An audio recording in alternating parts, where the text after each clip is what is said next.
All right, good evening, everyone. The time is pretty varied. I'm saying 6:36, which is what it is on my computer, which seems a little more accurate than the round clock. And I'm going to call this meeting of the Spencer Board of Trustees to order. Our first agenda item is to approve the minutes from the Spencer Trust meeting held on June 1st, 2026. I would move to approve the minutes from the Spencer Trust meeting held on June 1st, 2026. Do I have a second? Second. Motion made by Trustee Cloutier, seconded by Trustee O'Neill. Any discussion? Hearing none. All those in favor? Aye. Aye. Aye. Motion passes 3-0. The next agenda item is to discuss an act on the down payment assistance program. Town Manager.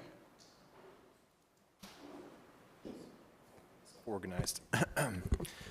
The Housing Board of Trustees has submitted proposed revisions to the first-time home buyers down payment assistance program, and a marked-up copy of the changes has been provided to the trustees.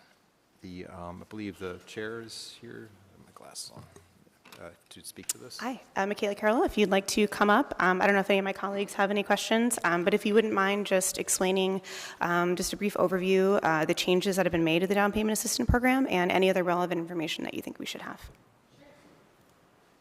No.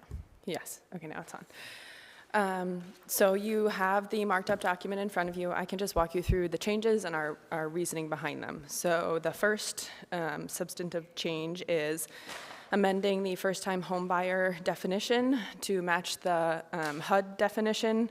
So it sort of makes the number of people eligible higher to serve more residents. So individual who's divorced or legally separated, had some lasting change in household income, including but not limited to medical or physical disability that impacts their ability to work, to be approved in that sense.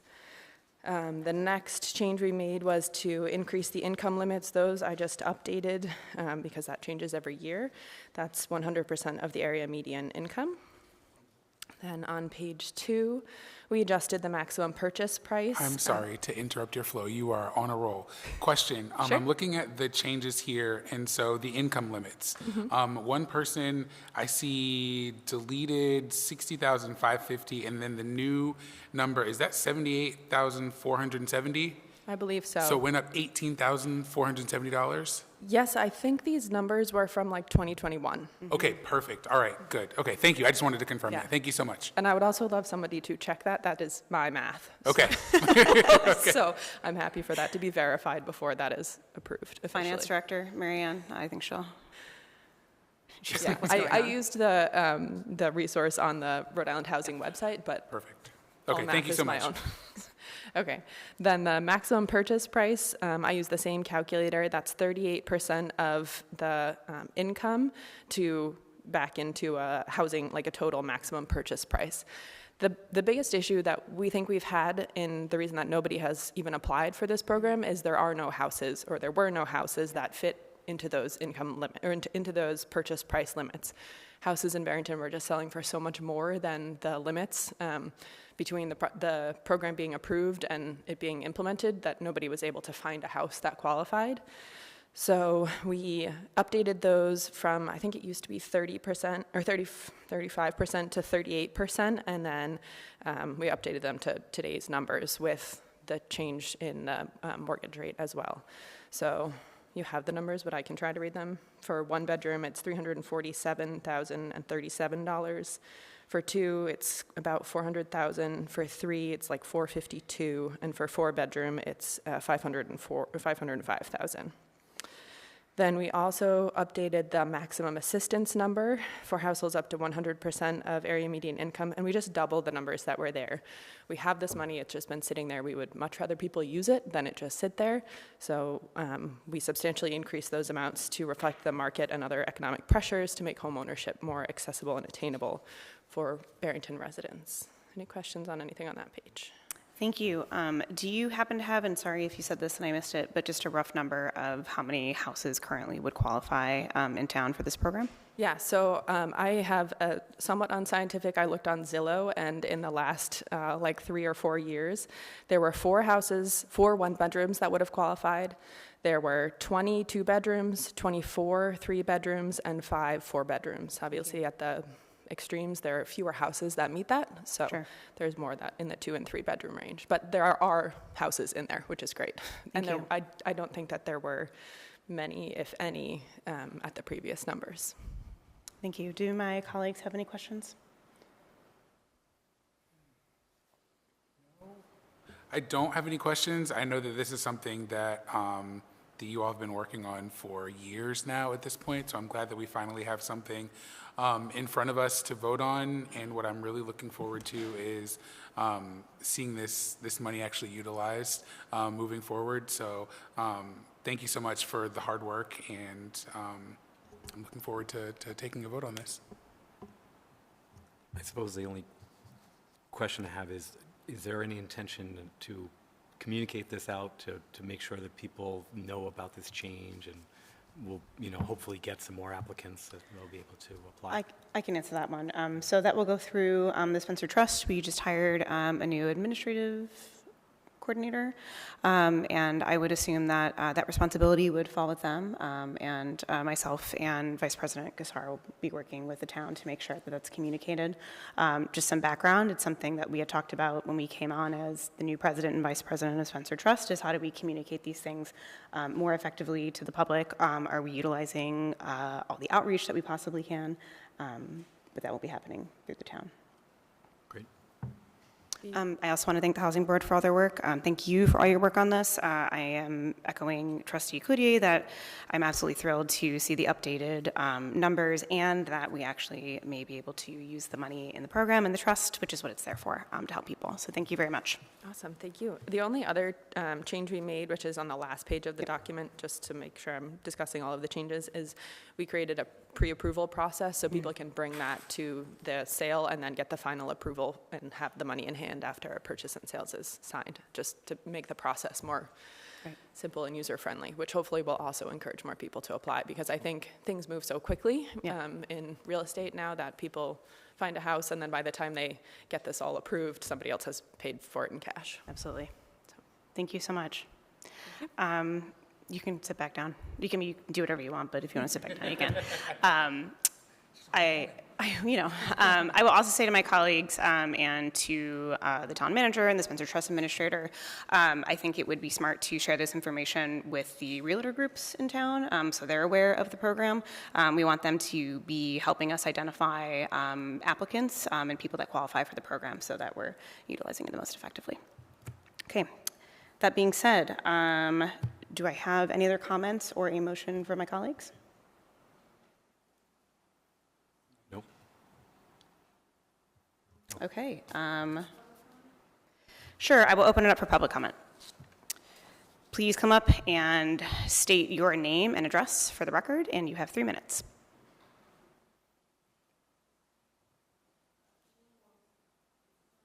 Janine Wolf, 5 Atlantic Crossing. I didn't hear it mentioned here just now, so forgive me if I'm mistaken, but I believe that I looked over the documents attached to this agenda online and saw that there is written that anybody who takes the benefit from this very generous Spencer Trust and partakes of assistance for the down payment of a very large investment, that they're going to be forced to alter the deed on the property so that it would be deeded as an affordable housing property. I remember looking into Spencer Trust paper, documentation years ago, and there was no such restriction. And I think that I'm afraid that what's happened is a trust that's set up purely to help the poor is being politicized, and the people who benefit from this trust are now being punished in the long term by having to put 99-year deed restrictions on the properties that they purchase with these funds.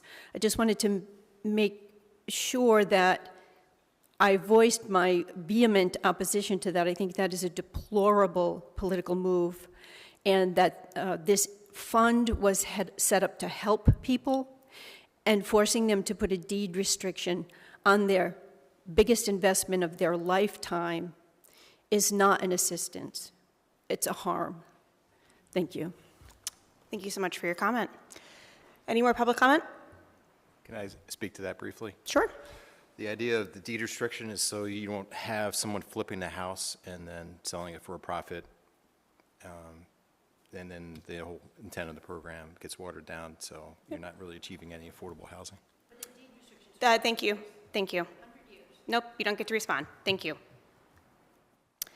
Seeing no public comment, I'm going to close public comment, and I will turn it back over to my colleagues for someone to make a motion. I'll make a motion to approve the revised down payment assistance program guidelines for income-qualified first-time home buyers as presented. I will second that. Motion made by Trustee O'Neill, seconded by Trustee Cloutier. Any discussion? Hearing none. How do you vote? All in favor? Aye. Aye. Aye. The motion passes 3-0. The next agenda item is general public comment. This is the opportunity to speak on something that is not on the agenda. Again, please state your name and address for the record, and you have 3 minutes.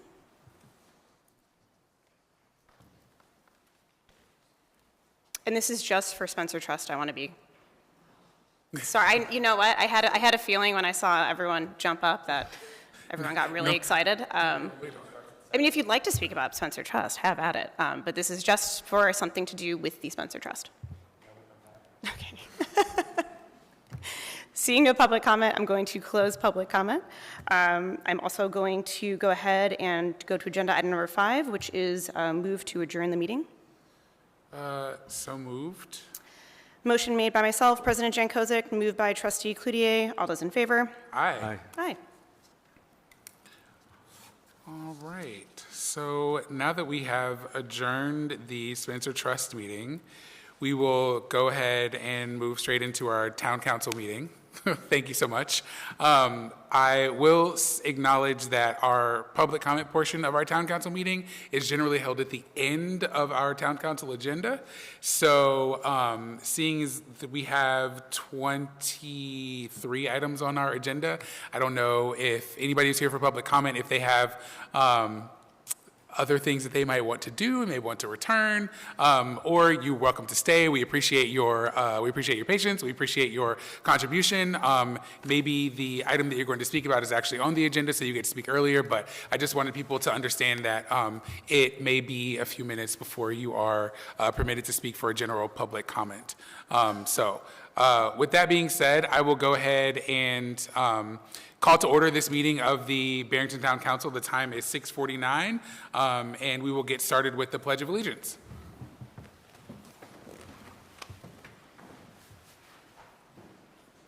I pledge allegiance to the flag of the United States of America and to the republic for which it stands, one nation, under God, indivisible, with liberty and justice for all. Akine, peace. We recognize the unique and enduring relationship that exists between the indigenous peoples and their traditional territories. We acknowledge that we are in the ancestral homeland of the Pokanoket tribe within the original territory of the Pokanoket Nation. We commit to ongoing efforts to recognize, honor, reconcile, and partner with the Pokanoket people whose ancestral lands and water we benefit from today. Akine, peace. Moving on to agenda item number 24, agenda item number 4, which is discuss and act on the consent agenda. This is all items with an asterisk. They are routine by the town council and will be enacted by one motion.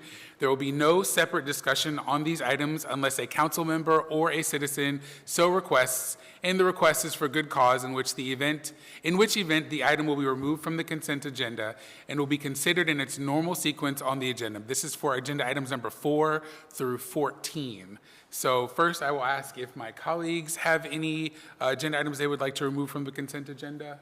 I'd like to pull number 5, please. Number 5. All right, number 5, any other? Do not. Okay. All right, so we'll pull agenda item number 5. At this time, is there any member of the public who would like to pull an agenda item? Yes, ma'am. Agenda item number 13. 13. All right, so that's 5 and 13. Are there any other agenda items? Okay, so then we will go ahead and take a vote on agenda items I would move to approve agenda items number 6 through 12 and also agenda item number 14. Is there a second on that motion? Seconded. The motion is made by myself, President Cloutier, seconded by Councilor Jan Kozik. Is there any further discussion on the motion before us? Hearing none, all those in favor? Aye. Aye. I also vote aye. The motion passes 3-0. We will move on to agenda item number 5, and I believe that was Councilor Jan Kozik who pulled that item, so? It was. I would just like to highlight the September primary because it is not on a Tuesday this year. It is on a Wednesday. It is Wednesday, September 9th. And the polls are combined for that day since it is a primary. So I'm just going to read it out loud for the record. The polls are open from 7 a.m. to 8 a.m. And the 3 locations are the Barrington Middle School, precincts 101, 102, and 103, Hamden Middle School, precincts 104 and 105, and Town Hall, which is precinct 106. Get out and vote. Yes. All right. Thank you so much for that. Is there any further discussion on agenda item number 5? Recognizing that there's tree planting and thanking Bank Newport for their generous support of Barrington's 2026 Summer Concert Series. Nothing? All right. That was a good one, too. All right. I would move that we go ahead and accept these updates and events from the town manager's memo. Is there a second? Second. The motion made by myself, President Cloutier, seconded by Councilor O'Neill. Is there any further discussion on the motion before us? Hearing none. All those in favor? Aye. I also vote aye. The motion passes 3-0. All right, moving on to agenda item number 13, which is to acknowledge receipt of boards and commissions minutes and recommendations. So we have the Parks and Recreation Commission minutes, and we have the Bicycle Pedestrian Advisory Committee minutes. You'd like to? Yes, sure. Just state your name and your address for the record. Hello, my name is Jennifer White. I am at 53 Whipple Avenue. I'm joined here today by another BPAC member, Victor Occhialini, and we wanted to bring to discussion a few items from the most recent BPAC meeting. One motion was regarding BPAC receiving updates on a monthly cadence prior to our monthly meeting of any significant updates or changes from the town regarding projects that are related to bike and pedestrian safety. This is in the spirit of fulfilling our charter. And when we have, we've gone through review of certain plans, and then those plans are significantly altered, we would like to receive updates on those alterations. This is in the context of the Foot Street project that we reviewed and approved and made our recommendations to town council and the town in general, and then the plans changed and we weren't aware of those changes. And the community is starting to come to us asking for why things changed. Okay. Thank you for that. So I will say that this is on our agenda to just accept or discuss, but not for actually to take any action. Correct. The council can discuss and can refer this matter to the town manager. Okay. Okay.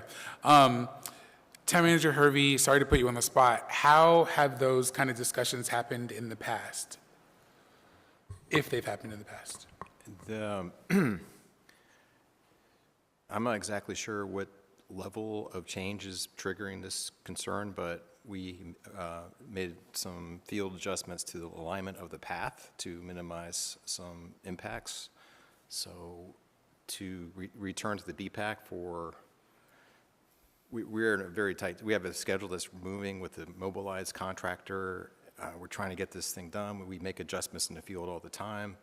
The project's basically the same project. It's still started the same starting point, basically, and the same end point.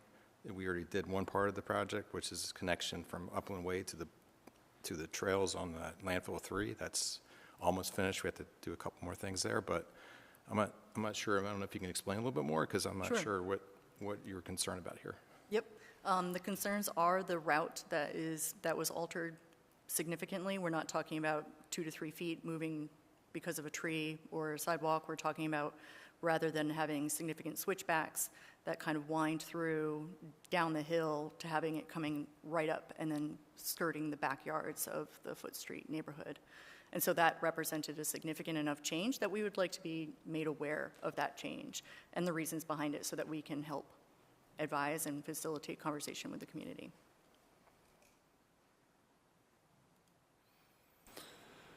Okay. I think at this point, where are we in the project? And like you said, I think we're on a tight timeline. So I think moving forward, what you would like to see is, like you said, monthly updates, so that BPAC can be aware, so that you can potentially provide additional input, versus finding out about something last minute. That's correct. Okay. All right. Any other projects that are similar, or is there something now that we could discuss? No other projects specifically this month. Okay. There was the crosswalk Okay. at Middle Highway, but that's, Yeah, we have a couple other ones we want to bring to your attention from the minutes, but that's separate Okay. from this issue. Okay. Okay. So I think Town Manager Hervey, you'd be able to maybe provide the chair and vice chair some like monthly updates, just kind of like in an email, you know. Okay. It'd be helpful if he reached out, because there's a lot that happens during a given day. But if you request an update, it'd be helpful that way. You know, yeah, we have to send you an update, or I'd be Yeah. happy to reply to an email. That might be a little bit easier, just because it's a lot to keep track of. So just to keep the dialogue going would be helpful. Okay. But President Cloutier? Yes. May I offer one suggestion? I believe that Councilor Berard was the liaison to BPAC, so we might need to assign a new liaison. You are correct. Yeah, Yes. which would help And facilitate. that is, thank you for the reminder, that is the way that should actually flow. It should go from feedback to the liaison, and then the liaison to town manager, right? One of the methods, yeah. Yeah. So we'll need to figure out a new liaison for BPAC. We might have to share that responsibility. Unless you're saying that it's something you'd like to. I certainly have a personal interest. Okay. I hesitate to say it without looking at the schedule and when they meet and everything, that I'd be willing to share that responsibility with Yeah. you, Counselor O'Neill. Okay.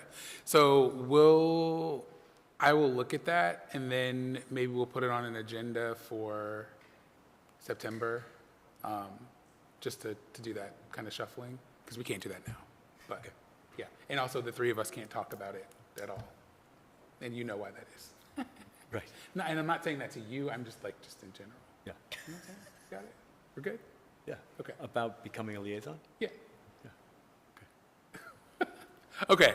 All right. So is there anything else? Yes. Okay, great. Okay, to build on the success of the 250th bike parade, I believe it was, or the group ride, BPAC is planning on doing a group ride to coordinate with the food trucks at Blues Cove Park. So the same route that was taken, about 50 people attended that 250th. So it's going to be a monthly event, coordinating with the food trucks, starting at South Lake Drive, along the bike path, ending at the food trucks, starting at 5:30. So that was a fun update from the month. That's awesome. And then lastly, is to have the town request a state traffic commission pedestrian and bike safety study at the corner of Middle Highway and County Road.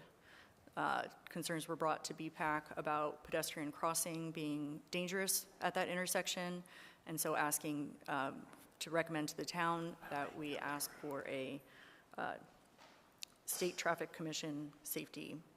And if approved by the town, we could go directly to Representative Boylan, has offered that since this is a state road, she is willing to take it to that commission, Okay. if the town gives the okay. Corner of Middle Highway and County Road. All right, so that would have to be something that would go on our September agenda, correct? Okay. So if you could go ahead and just email that to the council, and we will get that on our September agenda so we can discuss and vote on that. We could discuss it today, but we can't like move it forward today. So don't want it to fall by the wayside. Definitely want to see that happen for sure. So let's make sure we get it on the September agenda so we can move that forward. The Microphone. scooters. Is that where- okay. So there was a lot of discussion for the past two meetings, and there's been a lot of discussion in the papers about the scooters, the electric scooters, and how we're going to deal with them. It comes down, Representative Boland tried to get something through at the state level, similar to what Mara Healy did in Massachusetts. Mara Healy's bill was Can you move your microphone a little bit closer to you? Mara Healy's Yeah. bill was very inclusive, very clear. But the states are taking a long time to catch up and define what a Class 1 is and what micromobility means. Is that a scooter? Is that just a bike? So what we came up with was that we would like to propose that the town, we're in our rights to put some restrictions on these devices and micromobility devices. It doesn't matter how fast they go or where they are or who's driving them, but since the state law is not there yet, we can't really wait until somebody gets hit. So we've seen private landlords at Shaw's, they've restricted them from that parking lot. There was all kinds of contradictions in that piece of, that paper, the Barrington Times piece. One said it was illegal and one said it was illegal. It's very vague. So that's it, really. Newport has, East Greenwich, is it East Greenwich? East Providence has restricted them from all public parks. Newport has restricted them. They've gone to the town level. And I just think that the discussion, we're going round and round about how we can resolve this. So. Okay. I think we've all gotten our fair share of communication about scooters and, did you say micromobility? So that's Maura Healey put everything under the term of micromobility vehicles. And Maura Healey's the governor of Massachusetts, right? Yeah. Okay, just making sure. So she's the governor of Massachusetts. She did a great piece. She got it through the state. Each town is actually, kind of adopting it and amending it. I personally, I think they're great. Look, everybody's using them now. Our kids are getting to baseball practice. They're getting to their friend's house. They're going to the stores on them.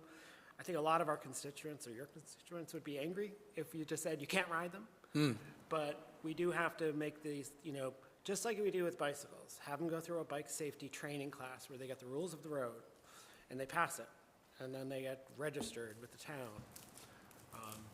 So I think that's, we don't have to rewrite the book, right? So Maura Healey's was very comprehensive. That needs to go through the state. But we can look at what East Greenwich did, East Providence, and Newport.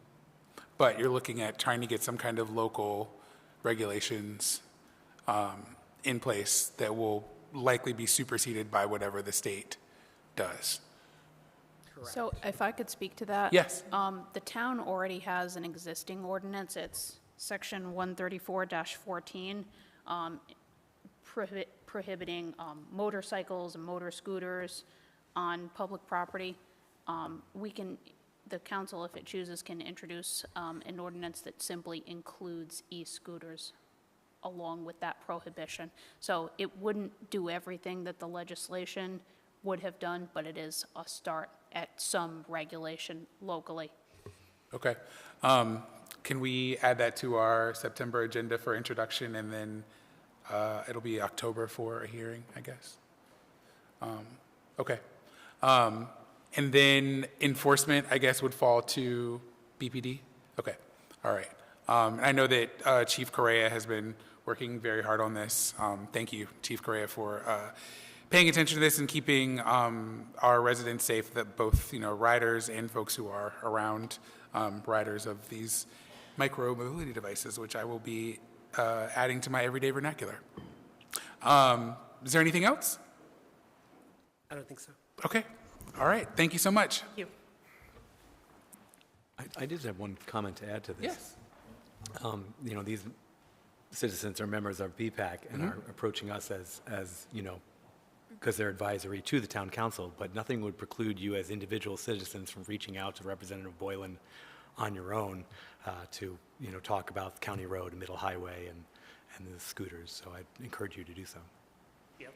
She attended our meeting last week, and she has her own legislation similar to Maura Healy's, but it didn't get through the Senate. So I suppose I'm sharing this not just for the two of you, but also for those listening at home or here in the audience, just to remind them that, there are our representatives at the state level are eager to hear from us and to, get input, not just from the town council. So. thank you. All right.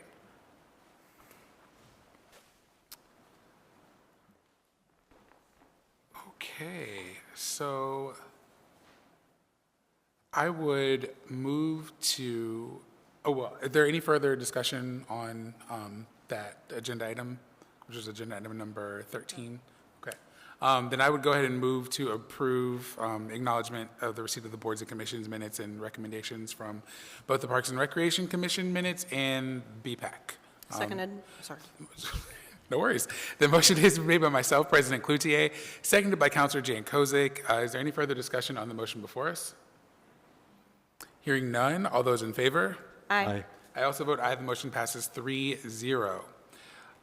We will actually be skipping item number 15. Unfortunately, the interview was not able to make it, so we're moving on to agenda item number 16, which is discuss and act on bids. The first bid will be from the Bay team. Do we have any representatives from the Bay team here? Yeah.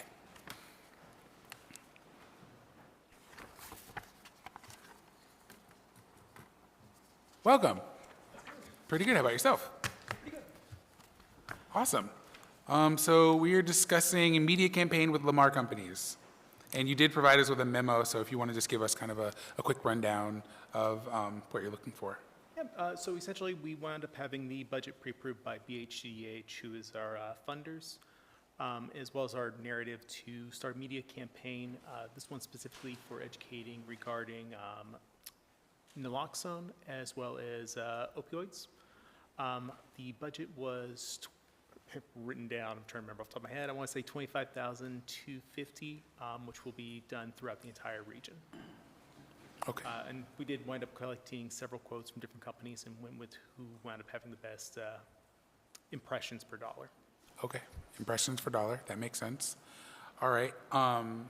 Do any of my colleagues have any questions? Just want to confirm that the funding source is an opioid stewardship funds grant and no town funds are required. Exactly. The town just serves as the Bay Team / Prevention Coalition's fiscal agent, right? That's right. Okay. So everything comes through SAMHSA, which then goes through BHCDH and then to us. Okay. All right. Anything? No, thank you for your work on this. Yeah, thank you so much. All right. If there are no questions or comments from my colleagues, I will move to approve the Bay Team's request to engage Lamar Companies, 360 Warren Avenue, East Providence, to conduct an opioid and naloxone awareness media campaign at a cost not to exceed $25,250. Is there a second? Second. Second. Oh, okay, sorry, I didn't hear you. The motion has been by myself, President Cloutier, seconded by Councilor O'Neill. Is there any further discussion on the motion before us? Hearing none, all those in favor? Aye. I also vote aye. The motion passes 3-0. Next, we have a furniture quote for the Bay Spring Community Center. Town Manager Herbie, did you want to discuss this furniture quote? This might seem a little familiar to you since you approved the quote in June, but basically, the vendor that was approved is unable to deliver the furniture in time for our deadline of mid-August. We've been working pretty hard, the architect especially, on getting a new quote from WB Mason, and they've committed to delivering it ahead of our mid-August deadline. The total cost is, this is funded by a grant. The total cost is $18,217.86, and that's with WB Mason. And this quote is actually a little bit higher than the previous one because we added a few chairs, a number of chairs for that open space, that open area on the main floor. So we added a few chairs that should have been in the original quote, but. Okay. And they'll be able to deliver for the August 17th ribbon cutting. You said it's a little bit more expensive, but that's because there were some things that should have been added in the first quote anyway. Right. Okay. Did any of my colleagues have any questions? Just to clarify, I think you said this town manager, but this is covered by the grant? Yeah, this will be covered by the grant. We'll work to get, it's actually about $2,000. We'll work to get that covered by the grant in addition to the $16,000. The original quote was $16,000, and they approved that. So we're going to work to get that additional funding covered. There should be no problem with the state to get that additional coverage. It's a small amount. These projects we're closing out with additional grant funds that get released, so we anticipate easily be able to cover the $2,000. Okay. All right. Any further questions from my colleagues? All right. I will move to approve the quote from W. Mason in the amount of, what is the amount of that quote? It's $18,217.86. $18,217.86 for the purchase of furniture for the Bay Spring Community Center as presented. Is there a second? Seconded. The motion has been by myself, President Cloutier, seconded by Councilor Jan Kozik. Any further discussion on the motion before us? Hearing none, all those in favor? Aye. I also vote aye. The motion passes 3-0. Next, we have Chenese Field, which is a revised plans by Park Corp. Town Manager Hervey, did you want to discuss this? Yes, just a second. I'm trying to open up my. No worries. There it is. Wait a minute, let me catch up. Right. This was at the request of the Park and Recreation Commission to do another round of revision of the concepts that have been provided to the Park and Rec Commission presented to the public. I think it reflects their request to enlarge the multi-use field to a full-size field, so it's a bit more work that would be part of this project, and also relocate the parking that's needed, off-street parking. So this is another round to hopefully get to a plan that the Park and Rec Commission will be able to reach consensus on. All right.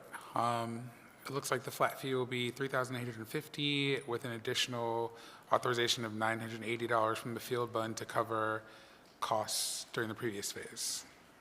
Okay. Any questions from my colleagues? I have several questions. Okay. I guess I'll start with my biggest concern. My biggest concern is some of the things that we're asking for now, and I say we because I know that you said that it's from the Parks and Recreation Commission, but I attended the meetings, the workshop, the public workshop, and I feel like there was a fair amount of people from the public that were there. And some of the items that were going to be added to these plans were seemingly discussed and presented, and I was surprised weren't in the plans that were presented this last time. So I guess I'm sort of wondering a couple things. One, how will we ensure that, like, by spending this much money, we will get a plan that is effective? Well, I think Park and Rec chair is here, but if he I wants to add don't anything. think, there's a question for you, though. But- I mean, Yeah. Town Manager Hervey, I guess is, I think, some of the things that are in there are like presenting, like we're being budgeted to present to the public. If, that's a cost that we wouldn't necessarily need to spend if the plan, we saw the plans and we're like, whoa, these aren't right. So, that could have maybe happened before the last presentation to say like, where's the parking? Like, why isn't it full size? Like, there are questions that could have been asked prior to a public presentation. And so I'm just concerned about there's like 4 points in that contract. Like, do we have to pay all of that now? Like, I'm just trying to understand a little bit more about how it works. It's definitely been a little bit longer of a process, but it is a site that has a lot of, obviously, interest, especially with the neighborhood being right around this site. So, I mean, if we can go back in time and provide a larger scope to keep moving forward and not have to stop and add more money would have been probably the best way to do it. But I think, from the last discussion, I think we're pretty close. We should be able to at least get a plan that's close to the point where if there are any additional changes, we can make them in the next phase. So I feel like we're pretty close to getting to that point where we can move on. But there definitely needs to be further adjustment because there's definitely not consensus on the previous plan that was presented. But they provided additional guidance. I think we have a pretty clear direction on where to go and get this to the next phase after we present it to the public again. And after this phase, I mean, these are like more like what they call designs, right? We Like, go they're into not real final plans. We go into design, the actual design for moving into construction. We would have to go into that. So what do we call these plans that we're asking for now? These are conceptual plans. Conceptual. So Yeah. don't we already have these concepts, though? I guess that's what I'm wondering. Like, we know about what these concepts are. So couldn't these be concepts be presented to the Parks and Recreation Committee without spending the thousands to have Pear draw them up? This was requested from the Park and Rec Commission to come up with a final plan with all the final cost estimating to get to that next phase. So I think the cost estimating is really important to pick and choose whether to pursue certain aspects or scale back anything. So I see. So you're saying that it's not just the drawing of where things would land, it was how expensive it would be to actually Yeah, implement that's it. part of the decision making because you're going to prioritize. If it's too expensive, you might want to scale back some certain elements. And so that's really important information before we get to that next phase. Okay. And for those at home or those here in the audience who aren't familiar with the project, Genesi is broken up into kind of three sections: upper, middle, and lower. Upper and lower and middle are on the going lower would be on the eastern side, middle, and then upper would be on the western side. And the upper is not on landfill, and so therefore that's where the majority of our plans are now sort of looking at. And I think some of the costs, correct me if I'm wrong, Town Manager Hervey, would stem from the fact that in order to have a full multi-use field at the size that's needed for the majority of sports that the town would like to use the field for, not just soccer, but other sports like women's lacrosse or field hockey, Right. we might need to go into some of the landfill.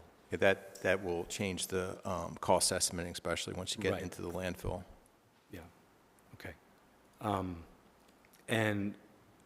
And the same thing for the parking, like the plans that were presented did not have parking on Princess Hill, and we're going to explore potentially focusing on putting parking off in, like, either augmenting or changing the flow that's currently there. I think we've shown parking in a certain configuration on the west side of Princess Hill. I think we're going to verify it, but I think that's kind of the direction that we need to pursue is keeping the parking closer to Princess Hill, the additional parking.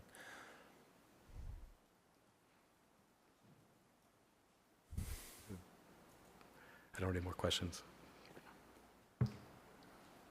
Yes. I just kind of have more of a general comment. We're constantly getting dinged for spending money on plans and consultants and all of that, so I wasn't necessarily pleased to see another ask for something like that when we've already erected 2 plans.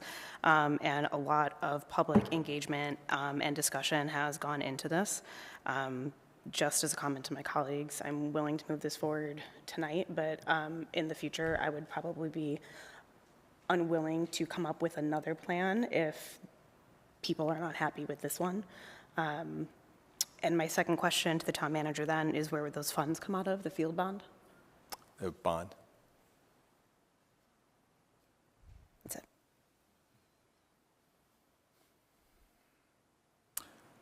All right.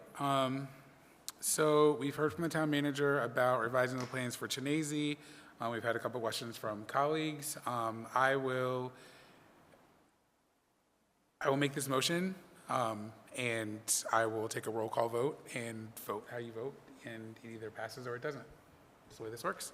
I will move to authorize $4,830 from the field bond for the further development of conceptual plans to cost estimates for field upgrades and related improvements at Chinese as presented. Is there a second? Second. The motion has been by myself, President Cloutier, seconded by Councilor O'Neill. Is there any further discussion on the motion before us? Hearing none, Councilor Jankovic, how do you vote? Aye. Councilor O'Neill, how do you vote? Aye. I also vote aye. The motion passes 3-0. Next, we'll move on to Public Works for removal of a parking lot and retaining wall at 25 Watson Avenue site. In our materials, we have a memo from Brock Handy, who is the DPW project manager. The Public Works solicited bids for site work required to prepare the 25 Watson Avenue site for the subdivision into single-family lots, and now that the building demolition has been completed, the work includes demolition and disposal of the existing concrete rebar enforced retaining wall with footing, asphalt parking lot, and concrete curbing, followed by rough grading, loam, and hydroseeding to stabilize the site. Funding to cover the cost will come from lot sales, which can take place once we're able to record the lots. Is there anything you would like to add, Town Manager Hervey? Nothing to add. Okay. Any questions from my colleagues? Pawtucket hot mix. I was loving that. I don't think we're doing Pawtucket Hot No, Mix. we're not, but it was the other bid that we Right. received, just Got wasn't it. the lowest. Pawtucket Hot Mix. All right. Anything from Councilor O'Neill? Nothing? Okay. All right. Then I will go ahead and move to approve Hartford Paving Corporation to execute the proposed work for $83,365 as presented. Is there a second? Seconded.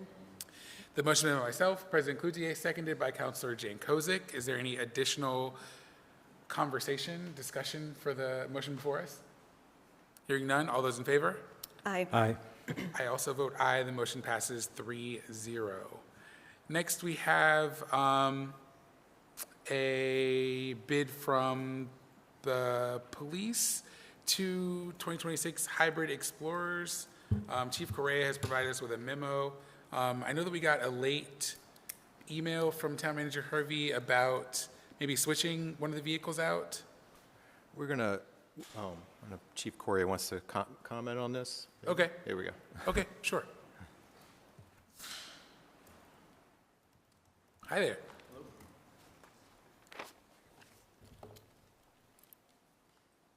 We're going to pause the first request, which was a request for a Ford hybrid police interceptor that would be used as an administrator's car. We're going to pause that, and we're going to look into a fully electric Chevy Blazer. The market has kind of shifted on fully electric cars that are suitable for frontline patrol vehicles. We've had great success with Ford F-150 Lightnings. Mm-hmm. They performed really well in the two big snowstorms we had this year. So in addition to those two, we have a Ford Marquis. So we have 4 fully electric vehicles in the fleet, and we also, the rest of the front line is all hybrids. So we're doing our best to reduce our carbon footprint. The market really isn't cooperating at this time for frontline vehicles. They're unique in the sense that the front cockpit requires a lot of room to put in computers and aftermarket. Which is why the Blazer won't work as a frontline vehicle. Correct, and also the back seat, you have to have a cage, a I'll call it a prisoner retention. Cage sounds a little barbaric, I suppose. And it's just that particular car, the Blazer, doesn't work, but the town manager kindly had a Blazer in the parking lot today. We took a test drive. It's remarkably quick, a little too quick for me, my liking. Maybe we'll tune it down a little bit. No, just kidding. They're very nice cars. So we're going to look into that. Chevy Blazer actually makes a e-Blazer police-specific vehicle. We're going to look at that. The suspension's a little different, a little more performance-oriented. So we're going to look into that, and we'll come back with that second vehicle. So we're striking one vehicle from tonight's request. Okay. We are requesting to purchase a 2026 Ford Hybrid Explorer, Police Interceptor frontline police vehicle. We did use the master price agreement. We would request that the town allocate $44,705.90. That money will come from the police capital auto account. We'd like to purchase that vehicle from Tasker Ford in Berlin, Connecticut, with the council's approval. Also, we're requesting to purchase aftermarket equipment for that vehicle to get it up to ready to be a frontline vehicle. The type of aftermarket is lighting, sirens, console, mounting equipment, graphics, antennas. We also used the state of Massachusetts MPA. We would like to spend $21,219 from Island Tech. Their headquarters is located up in Ronkonkoma, New York, but their local shop is right on 138 in Warren. We've used them in the past. They're very, I'm not sure if I pronounced that New York name right, but I tried. Ronkonkoma. Okay. And we also just note that we do, any equipment that we can take out of the cars that we retire, we do use that when we can. So the total amount that the police department would be requesting would be $65,924.90 for the hybrid car along with the aftermarket equipment, and that money would come from the police capital account. Okay, thank you so much. Any additional questions from my colleagues? No? Okay. Thank you, Chief. All right. Having heard from Chief and Town Manager Hervey and having read the memo, I would move to approve the purchase of one 2026 Ford Hybrid Explorer Police Interceptor from Tasker Ford in Berlin, Connecticut, as a frontline vehicle for $44,705.90 as amended. Is there a second? Seconded. The motion made by myself, President Cloutier, seconded by Councilor Jan Kozik. Is there any further discussion on the motion before us? Hearing none, all those in favor? Aye. I also vote aye. The motion passes 3-0. I will also move to approve the purchase of aftermarket equipment from Island Tech Services, Ronkonkoma, New York, for $21,219 as presented. Seconded. The motion made by myself, President Cloutier, seconded by Councilor Jan Kozik. You're fine. Is there any further discussion on the motion before us? Hearing none, all those in favor? Aye. I also vote aye. The motion passes 3-0. All right, next, we move on to agenda item number 17, which is discuss and act on the Senior Services Advisory Board recommendation for a styrofoam collection program.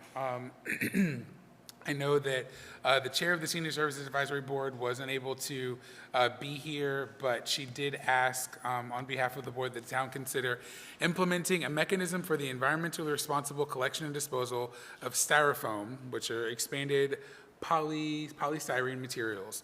One of the options that she cited was reestablishing a centralized town collection site for styrofoam recycling or disposal, or organizing periodic special collection events or pickup days for styrofoam and other hard-to-recycle polystyrene materials. There's no facility in the region that accepts styrofoam as a recyclable material. The Senior Service Advisory Board did reach out to Insulation Technology of Bridgewater, Mass. They are closing their operations and they're no longer taking the material. And MEGA, they confirmed that the Johnston landfill does not recycle styrofoam and that residences can put styrofoam in with the trash. There is no motion provided for us, and it's unfortunate that she's not here to present this information, but I'm not sure if there's anybody from the Senior Services Advisory Board who is here who would be able to speak to this issue, or if my colleagues have any recommendations. I don't have a recommendation, but I came to the same conclusions. The one facility that did do this work is shutting down. I was going to suggest, and I guess I'll say it since this is being recorded and they can watch it, or maybe the Senior Services Advisory Board can relay back to them. I think this is a really good issue to petition our local representatives for. I think this is something that Representative Boylan would be very interested in taking on, and I think that they would have a little more weight at the state level than we could have here on the local level, especially since there isn't a facility that exists in either Southern Massachusetts or Rhode Island to safely and appropriately recycle these types of materials. Great. I agree that reaching out to Rep. Boylan would be a great idea. I will get that feedback to Chair Shaw. Do you have any comments, concerns? I do. I mean, I think I have a larger concern that I think is shared by much of the public, that a lot of the items that used to be recycled or are considered recyclable actually are not being recycled once they are actually brought to a recycling facility. Styrofoam, I think, is one of those things that seems to have gone this way. There are places that do recycle them, but I think the market has changed in the recent years.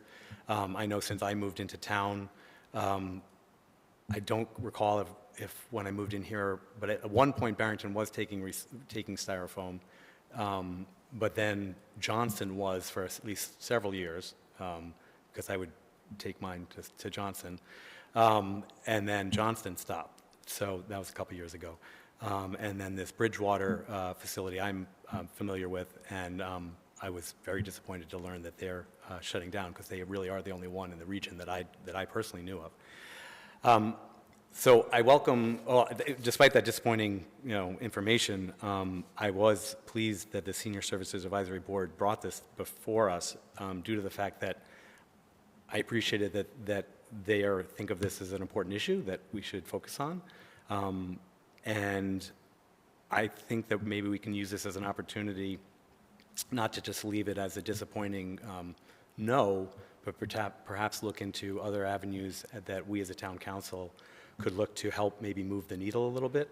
I appreciate Councilor Jankovic suggesting that people reach out to state legislators, but perhaps we too as a town council could create a resolution sort of encouraging our state legislators to look into what's happening with our recycling program.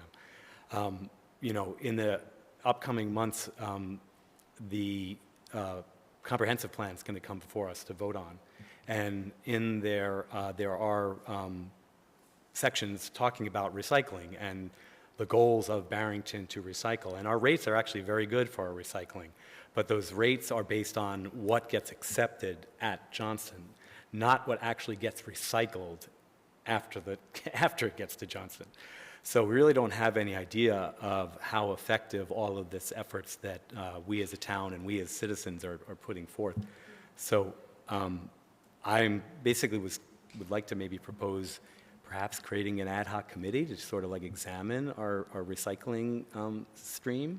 It doesn't have to be tonight. I see our solicitor already looking askance, so perhaps that's something we cannot actually do tonight, but maybe for a future agenda to kind of kick the tires on a concept like this to see what's going on with our recycling waste stream. And I think the motion that's in order for tonight would be refer the issue to the town manager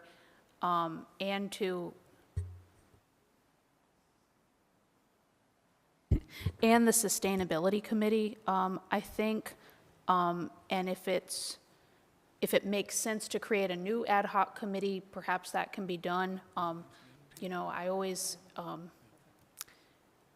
the council can create whatever ad hoc committee it wishes to create. With each committee you create, you're adding, requirements that have to be followed. It may be, I think we could get a resolution on your on the council docket next month, probably in short order, urging the General Assembly, urging RERIC, the powers that be, to create some more options for Rhode Islanders and residents of Barrington who want to recycle styrofoam. But I think certainly for tonight, you could refer the issue to the town manager and the Sustainability Committee. Correct me if I'm wrong, we don't have a sustainability committee. Did you mean resilience and energy? 'Cause it's, Yes, thank you. you're welcome. I love the idea of a sustainability committee, though. No. No. Sorry. Okay. Is there any further discussion? I'm willing to make a motion based on our solicitor's advice. Okay. I'd like to continue that discussion. I'm not in favor of making an ad hoc committee right now. I think we have a lot of committees, and I think as we've shown, we have some openings on committees for liaisons, and so I'm not of the mind to add something else that we may not be able to help execute and use appropriately. But I am very much in favor of a resolution. I think a resolution is a fantastic idea. I like what you said about moving the needle forward and using our entity as a body to put some pressure on the General Assembly. And I like that it's sort of an actionable item that would come out of this. And like you said, we're not just leaving it with nothing being done. So.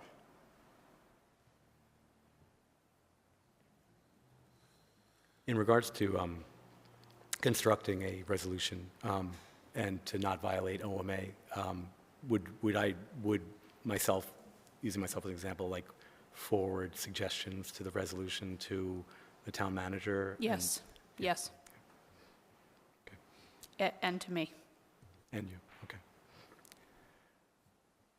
May I make a motion? Sure. May I make a motion to, I'd like to make a motion to ask the town manager and the town solicitor to work on a resolution directed towards our state legislatures to encourage legislation to allow an examination of our current waste stream as well as avenues to improve our recycling system and measure its effectiveness. And you're also referring just the issue in general to the town manager? Yes.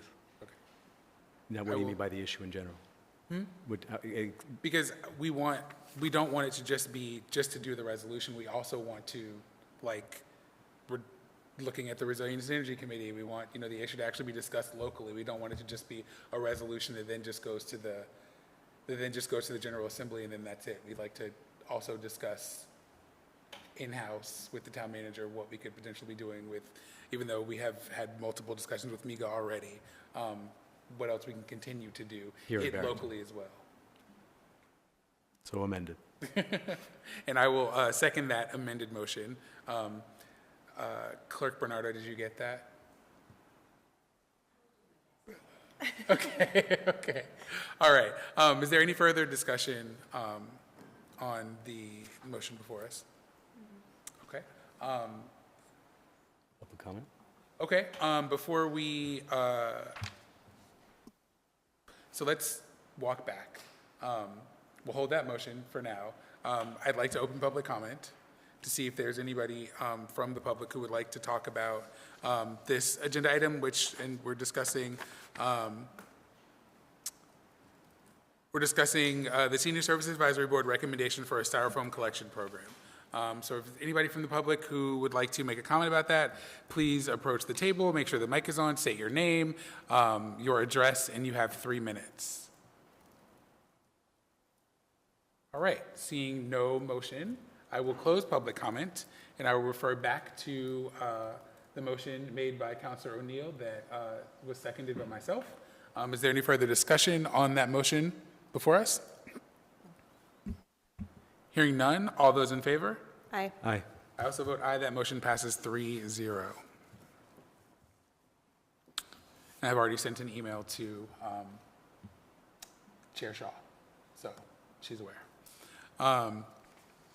Next on our agenda, we have agenda item number 18, which is discuss and act on the Police Department Memorandum of Understanding for a second School Resource Officer at Barrington Schools and Community Engagement Officer. And I believe we discussed this previously amongst ourselves. We also had an executive session with leadership from the school committee to discuss having a second school resource officer. I don't believe there's anybody from the school committee here.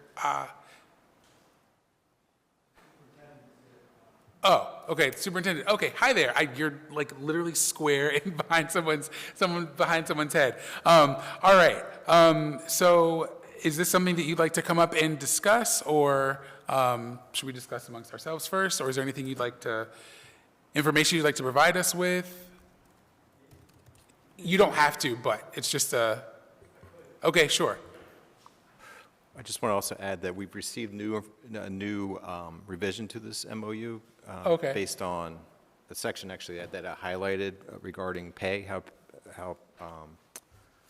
this position would be compensated, how we're going to cover it in each, the town budget and the school budget. So Chief Corey can discuss that I as can well. highlight that, Okay. that particular change. Okay. Just briefly, I submitted a memo. I don't know if Yeah. if you had an opportunity to review it. I don't think it's a surprise to anyone that I fully support this, the addition of the second SRO for the reasons that I've detailed. I think that, and I preface it with a well-selected, well-trained, and well-supervised SRO, I think school safety is enhanced. It's enhanced because of relationships that this SRO will make with the students, with the educators.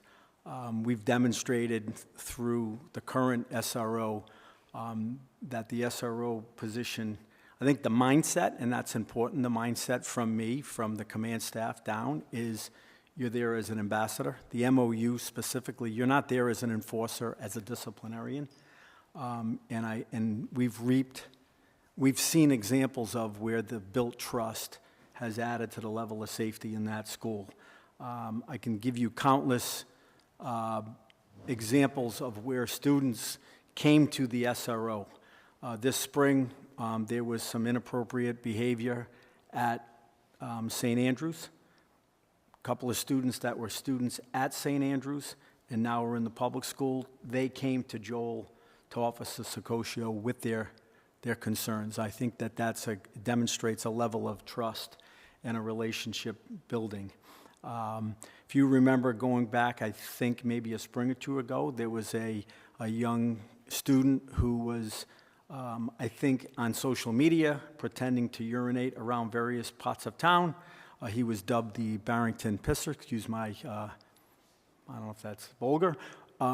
We put that out there that we weren't sure what was going on. We were investigating it. That student went to the SRO and said, "It's me." That demonstrates a level of trust. And I think I'm encouraging the council to support this based on that. I think that I've detailed my idea of my vision on critical incidents, and that it starts with prevention, and school resources officers, in my opinion, backed with some facts, lead to prevention. Secret Service National Threat Center looked at 67 averted school threats.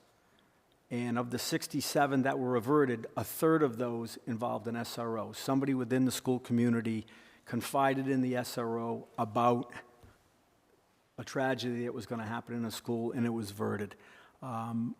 We had an incident not that long ago where the SRO, a student in a real mental health crisis, the officers on scene were all veterans. They were doing a great job de-escalating. But when the presence of the SRO came on scene, everything changed. That's based on relationships. In addition to prevention, I see the SRO, if unfortunately prevention doesn't work, is there quickly and able to stop that threat as quick as possible. And then the third prong of a real critical incident in a school is recovery. And my sense is who better than a trusted SRO to help reunite students with parents and then move forward in the weeks and months and, quite frankly, years after an incident like that. We also have a piece that I mentioned in here, the addition of a community engagement officer. We were able to secure some funding from DOJ, the cop shop, a $125,000 grant to allow the community engagement team of Mike Gregorczyk and Levi to come out of the Patrol Bureau and focus full-time on community engagement. Most of that, a bulk of that time will be in the schools, working with principals and educators and students. Again, building relationships that I think will reap success in the future. And all I'll say is, I'm asking you to trust me, trust my judgment. I think I've demonstrated the manner in which the policing style and culture that I believe in, which is compassionate policing. We partnered up with Family Service of Rhode Island. We brought in victim advocates into this town. They're on call 24 hours a day, and they provide a level of care that we can't to victims of crime and witnesses of crime in the household. We're pretty good at what we do, but they provide a continuum of care. We pursued them, and we have that agreement with them. I'm proud to say we're only one of 7 police departments in the state that have a partnership with Family Service of Rhode Island. I think I demonstrated compassion when we had a homeless gentleman in Vets Park. The community was quite concerned, and I asked them to be patient, and we worked that out pretty successfully. We were able to relocate that person. It wasn't just a straight pack up your bag and go. So I think what I'm asking the council is to have faith in me and have faith in the police department that we'll get this right. I know that there's concern. The ACLU, there's a widely distributed information sheet that SROs, in fact, there's disparate outcomes on black and brown students. And I don't dispute that in some districts. We've all seen it, unfortunately, on the 6:30 national news, real horrifying scenes. I will tell you that, yes, that does happen in some districts. It does not happen in the town of Barrington and in the school district. So for all of the reasons that I just laid out, I'm asking that you give this some consideration and hopefully pass it. Thank you. I'm happy to answer any questions that you may have. I have that change if you want it, that Sure, if you specifically the could. funding. I think it's, So the change is on page 11, and the correct version of the MOU reads, "The entire cost, including salary and benefits of the year-round SRO, shall be the responsibility of the Barrington Public Schools, with the BPS reimbursing the town of Barrington for all costs of the position. BPD shall cover the salary and benefits of the second, parenthesis, 10-month SRO, differentiating from the 12-month SRO, the newly created position. We will bear all the salary, and the public school will reimburse the police department or the town for the amount of $25,000. That's been the current reimbursement schedule, and the changes with the newly added one. There's the town solicitor reviewed this. It's sound. It was pointed out there's some substantive changes which shifts some of the decision-making, ultimate authority, maybe with the school superintendent. I've reviewed it. I'm not concerned at all about it. I've worked here for 5 years. I've worked with 3 superintendents. I've had great relationships with all of them. I met with Dr. Hegerman last Wednesday. We had a nice conversation, and I'm very, very confident that if there was any issues with an SRO, I don't think I'd get blindsided, but the SRO would get terminated by the school superintendent. I'd be able to work it out. So I'm hoping that all the information I provided helps you make a decision. And again, I'm happy to answer any questions. okay. Do my colleagues have any questions for Chief Correa? Okay. Thank you, Chief. Appreciate you as always. I do have a few sort of logistical questions here. The first is we'll start with the last comment you just made about maintaining good relationships. You've been here for 5 years with superintendents. This is an MOU. It's not necessarily a binding contract, as I understand it. I'm not a lawyer, but I'm correct on that, right? Well, it's termed an MOU, but the parties, either party could amend it at any time. It would just have to come before the school committee and the council. The school committee and the council. Correct. So I guess that's a little bit of a concern I have with it when you're not here, right? What happens, how does the SRO move going forward and into the future?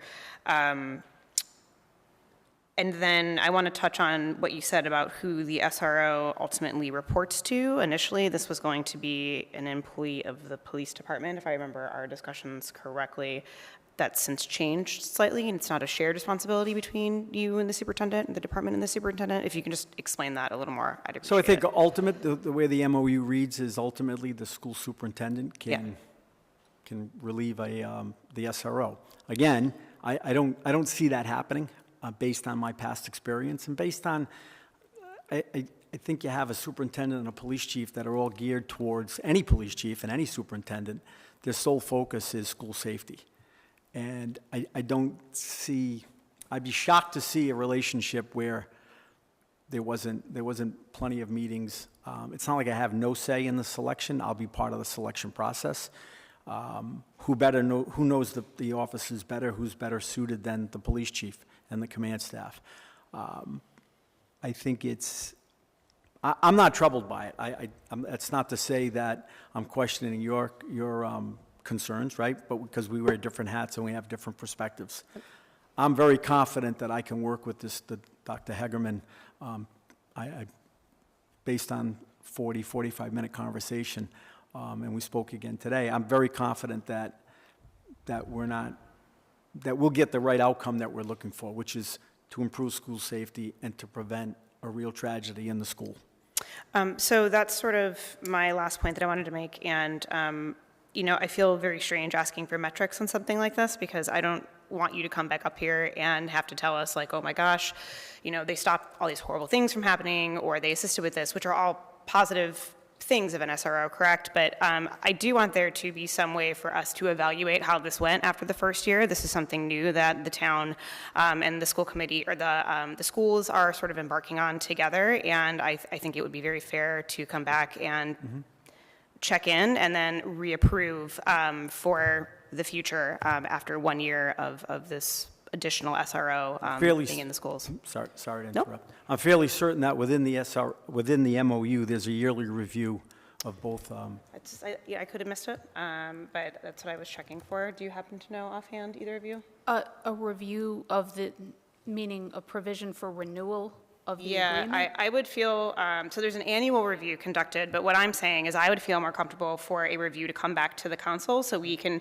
help evaluate how the process went for the first year, especially with the changeover in terms of reporting structure. Not that I don't think it's going to go well, and I also don't have faith in both parties, but I think, I don't think that's an unfair ask. So a couple suggestions. Without changing the MOU, if you're prepared to approve it as presented, the council, at any time, you could always call an executive session to discuss the performance of the SROs themselves. If the council wants to do that, you can also request the police chief to provide the council with feedback, quarterly, annual, whatever interval you deem appropriate.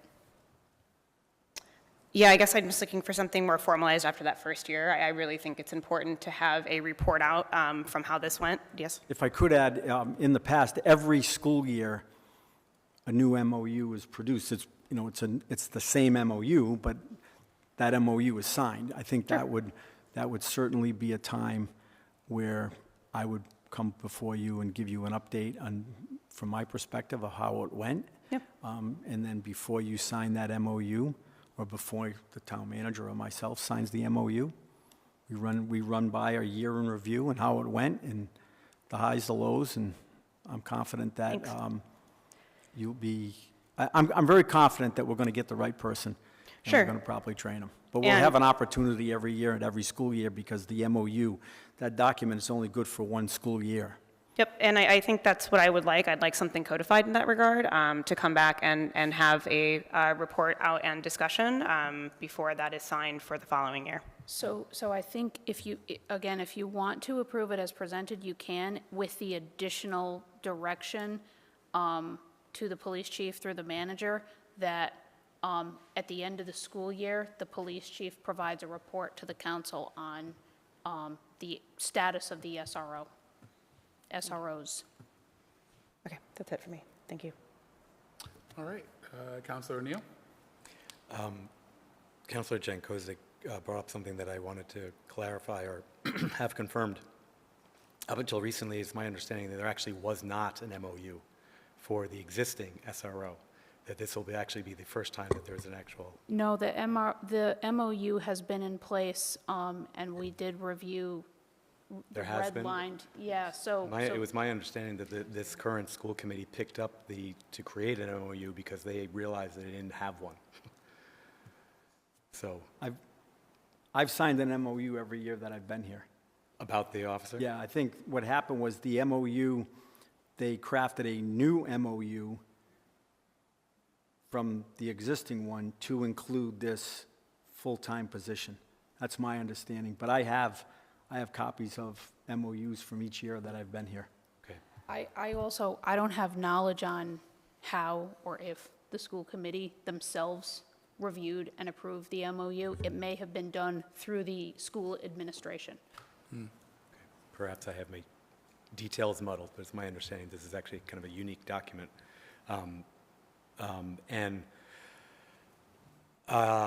You mentioned the community resource officer being involved with the SRO's duties. Could you expand a little bit more on that? So I think you're looking at Officer Gregorczyk along with Levi have a very unique skill set.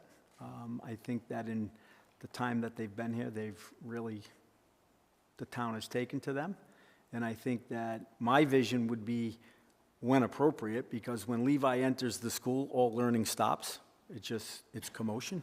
So I look at it as a way to break the ice and to build relationships for the future.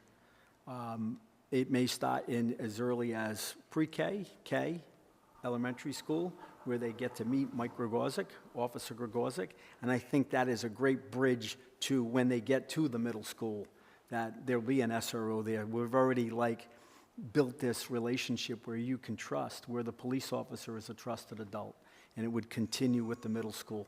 So that's kind of the vision, among other things. I mean, that team has done some really good things.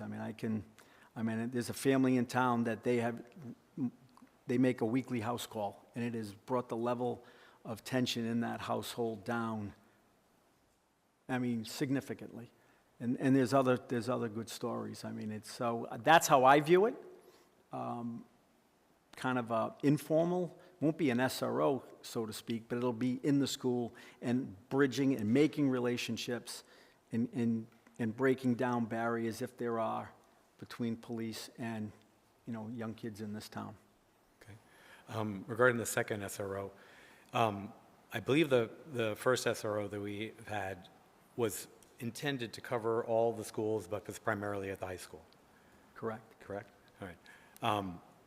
And by having a second row primarily at the middle school, but then also the future elementary schools, Right. how do you anticipate a second SRO that's focusing on the more younger students, particularly like the elementary schools? How would I understand how the SRO at the high schools, the students we're talking about have a maturity level that's different from middle schoolers and elementary school students. So can you just kind of share a little bit about your concepts about, or just maybe educate us on what would be the difference for an SRO at a first grade level? Or So I think, the SRO, the second SRO, yes, the 10-month SRO, we'll call it, the school year SRO, they've broken it down to 50% roughly at the middle school and the other 50% evenly divided amongst the schools.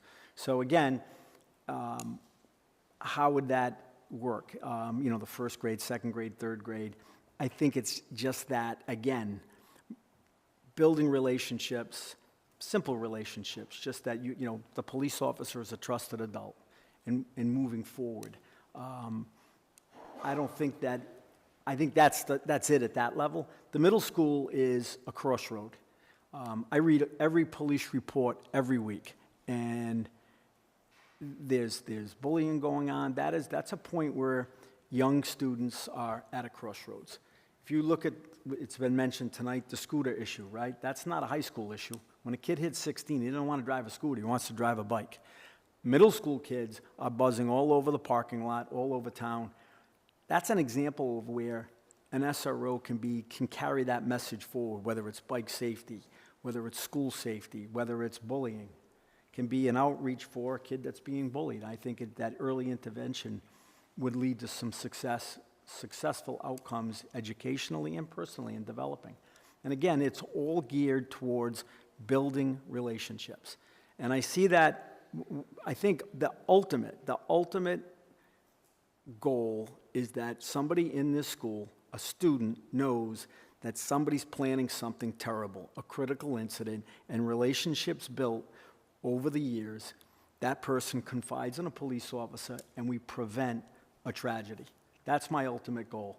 And I'll tell you, the only thing that keeps me awake at night is a critical incident in the schools. Just about everything, the 39 years I've been a policeman, I'm confident I can handle just about everything else. I'm confident I can handle a school shooting, unfortunately, but I want to prevent that. And that is the only thing that keeps me awake.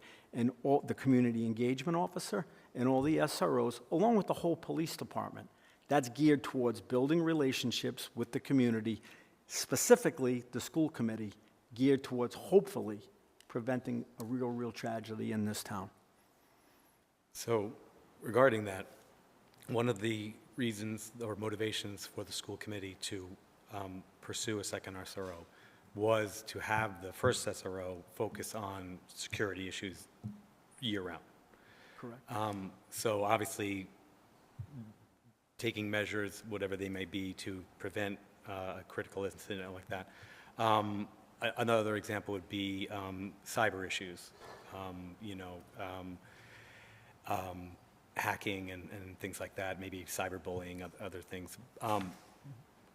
Do you feel confident that with this current setup or proposed setup, that year-round SRO will be able to focus on those issues that the school committee has deemed needs attention, that hasn't been getting attention in the past?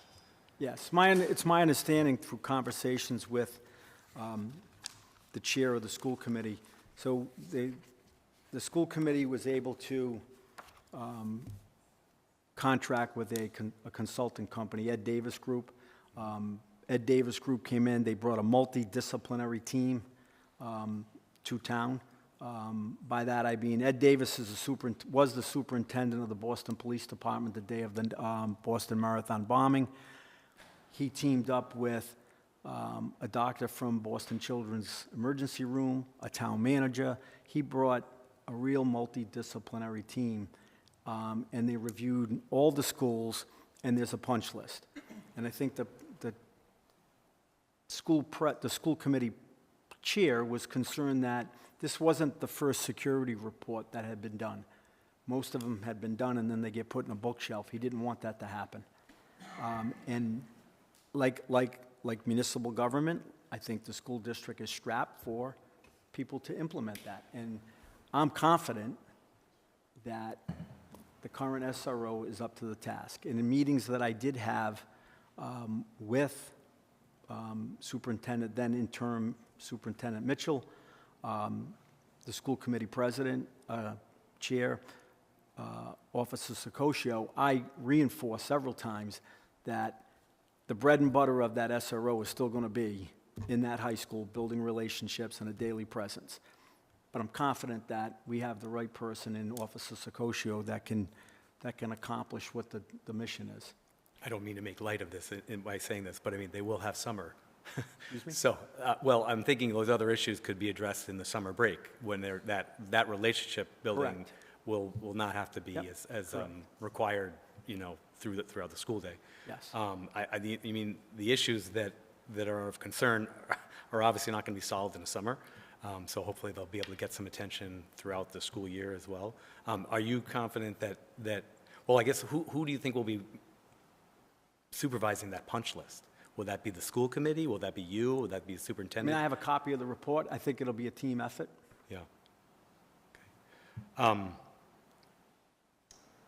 Okay. Two more things. One is, are there any, considering what Councilor Jankovic brought about being potentially dismissed from, by the superintendent, or is there any sort of potential union problems or regarding, what would happen to that officer if we have an SRO that we hire and that SRO gets let go? Well, I don't, Or not let go, but. exactly, yeah. So deemed that not an position SRO. isn't a union-protected position. That, you apply for that and you're selected.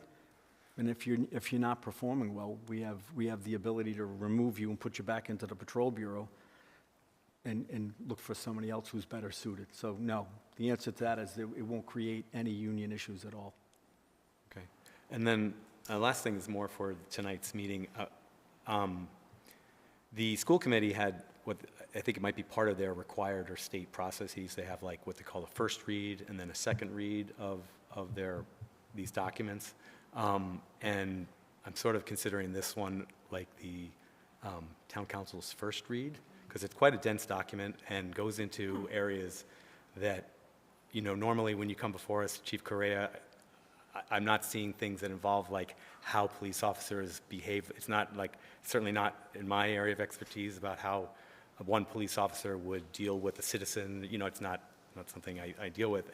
But this MOU does have like rules and regulations regarding interactions between a police officer and students and victims and perpetrators, whatever legal term. So I myself am a little hesitant to approve the MOU this evening, just because I feel like it really needs a lot of examination and reading. So I'm just wondering, timing-wise, what are you asking of the town council? Do we need to approve this evening for you to be hiring these SROs in time for the school year? That's the plan, yes. So there is some, I mean, I don't want to overstate it or be dramatic, but there is some urgency to this. And are you required to have us approve this MOU before you can hire an officer? I think in good faith, yeah, we have probably at least 3 candidates that are looking to jump into this. We've got to interview them, and the MOU requires a basic, there's some online education that they need to take before they interact with the student on the first day. So there is definitely some urgency. I hate to put the pressure on, but yes, I mean, there is some urgency to it for us to get moving and be prepared for the upcoming school year. And if I can also clarify, as the chief said, MOUs have been in place for several years now, and I did review this document and at the chief's request and pointed out there were just a few substantive areas of change from the MOU that was in place for the last school year. As the chief mentioned, the superintendent now has kind of overall final say on the SRO.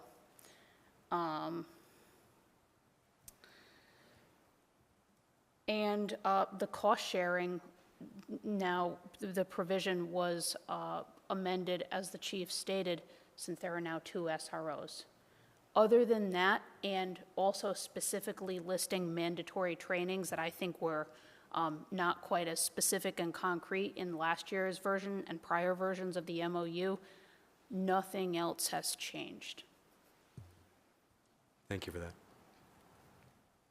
I have no further questions. Do you mind if I ask Yep. one more? So just clarifying, is this position a town employee or a school employee? A town that's- employee, It's a town employee. correct. Okay. So that's kind of one of the questions that I have, is that the agreement is between Barrington Public Schools and the Barrington Police Department, but it should, kind of sounds like it should be between the Barrington Public Schools and the town of Barrington, or some subsidiary of the Barrington Public Schools. not like the district as a whole and then a department of the town, because then we have like this tension. I think it's fine, because you as the council are the final approving authority, but the police department through the chief is, the one working with the school department administration on management and supervision of the SRO. So I think the way that it's framed is fine, and again, this is, I would say, legal counsel for Barrington Public Schools, I think, uses this similar document and makes similar changes to reflect any, changes in federal law pertaining to student privacy and any other pertinent laws and regulations. So I wanted to review, and I did request the red line version from last year to ensure that there was nothing, to ensure that I brought to the chief's attention so that he could bring to your attention any of the substantive groundbreaking changes, and it was limited to, as we discussed. Can I make one more comment? Yep. I think just listening to this, and Councilor Neal's point sort of about this first read, second read, I would feel more comfortable pushing this. Chief, I know that's inconvenient for you and that you would like to have this done before the start of school, but I would like a little more time to think about this. I would like the codified language of the additional direction for providing an annual report to us. And I would be more inclined to vote on this at a special meeting in August or a September meeting. So I'm just going to throw that out there for you guys to chew on. I could just add one thing regarding the yearly review. In my monthly report, I include an SRO section. Yep.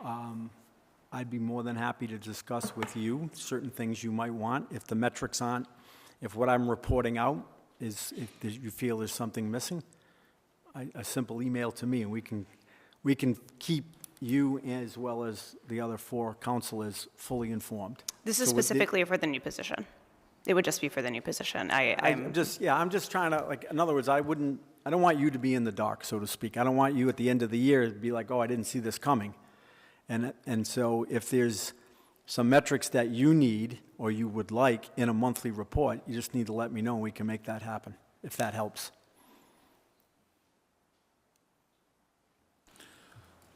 All right.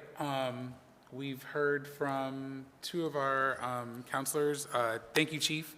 I do want to say that I appreciate you bringing up, your record as a human, as a police officer, as a chief of police in Barrington. I do trust you. I feel like I say this every single time I talk to you. You are someone who has really changed my mind about community policing and what it means to be an officer. So I appreciate you taking the time to expertly explain this to us and to be well-researched and to be well-spoken about this particular issue. As you know, it's been kind of a divisive issue in the community. I'm on the spectrum that I am not in favor of a second school resource officer. I do like the idea of a community engagement officer. I love that idea, but I just don't, I'm just not in favor of having another resource officer. I believe the money could be spent elsewhere. I think mental health professionals would be better for student support. I understand what you're saying fully. I get it. That does sound great, but I would love to have more mental health professionals. You mentioned the disparate impact that happens to students of color. I know that doesn't happen in Barrington. It doesn't happen now, but I would hate for there to be a chance for it to happen. So for me, I'm not in favor of a second school resource officer. And so hearing from my colleagues that they want, more time with the MOU, I believe that it would probably be proper for us to push this to our September meeting. I believe if anybody wanted to, well, I'll just say all that and leave that to the 3 of us for now, and then I will allow you to not sit before us, and then I'm going to allow some public comment, and then we'll come back and decide what we want to do on this particular item, whether somebody wants to make a motion, whether we want to agree to move into September, or what we'd like to do. But thank you, Chief Correa. I appreciate you.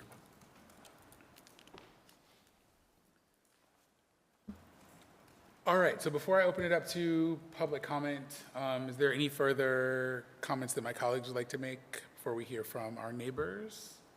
All right, hearing none, I will now open this up to public comment. If you have anything that you would like to say on this item, which is a police department memorandum of understanding for a second school resource officer at Barrington Schools and a community engagement officer, please approach the table where Chief Correa was just sitting, state your name, your address, and you will have 3 minutes to speak on this topic.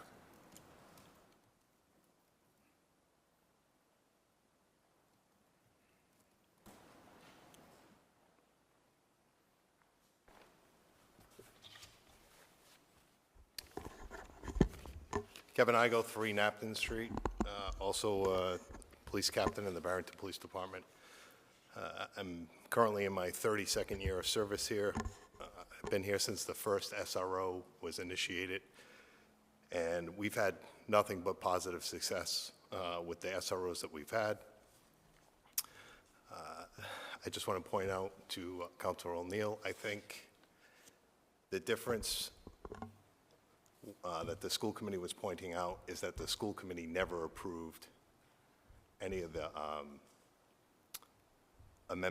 any of the policies that we've had before this. It's always just been the chief of police and the school committee. So it's always been signed by the chief without the council approval. So I think that was what was pointed out. So I would just like to go on record as for being the longest standing member of the Barrington Police Department, that I also support the SRO. I've spoke in front of you before about the incident that we had a year and a half ago. The chief was away. I was acting chief at the time. We had, like the chief said, 5 well-trained officers, all trained in de-escalation. I arrived. I could see that the subject had a knife.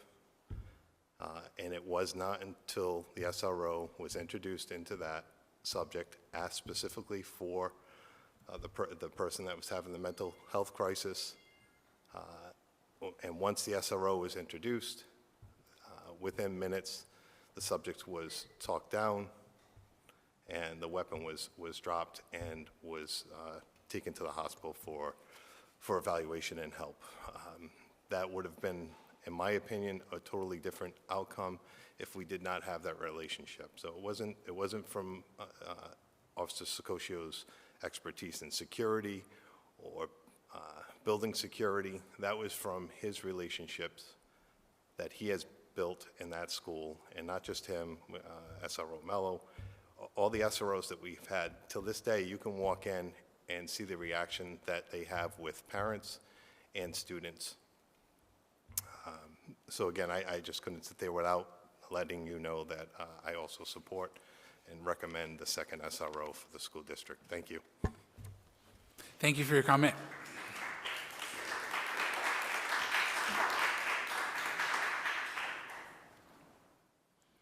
Further public comment?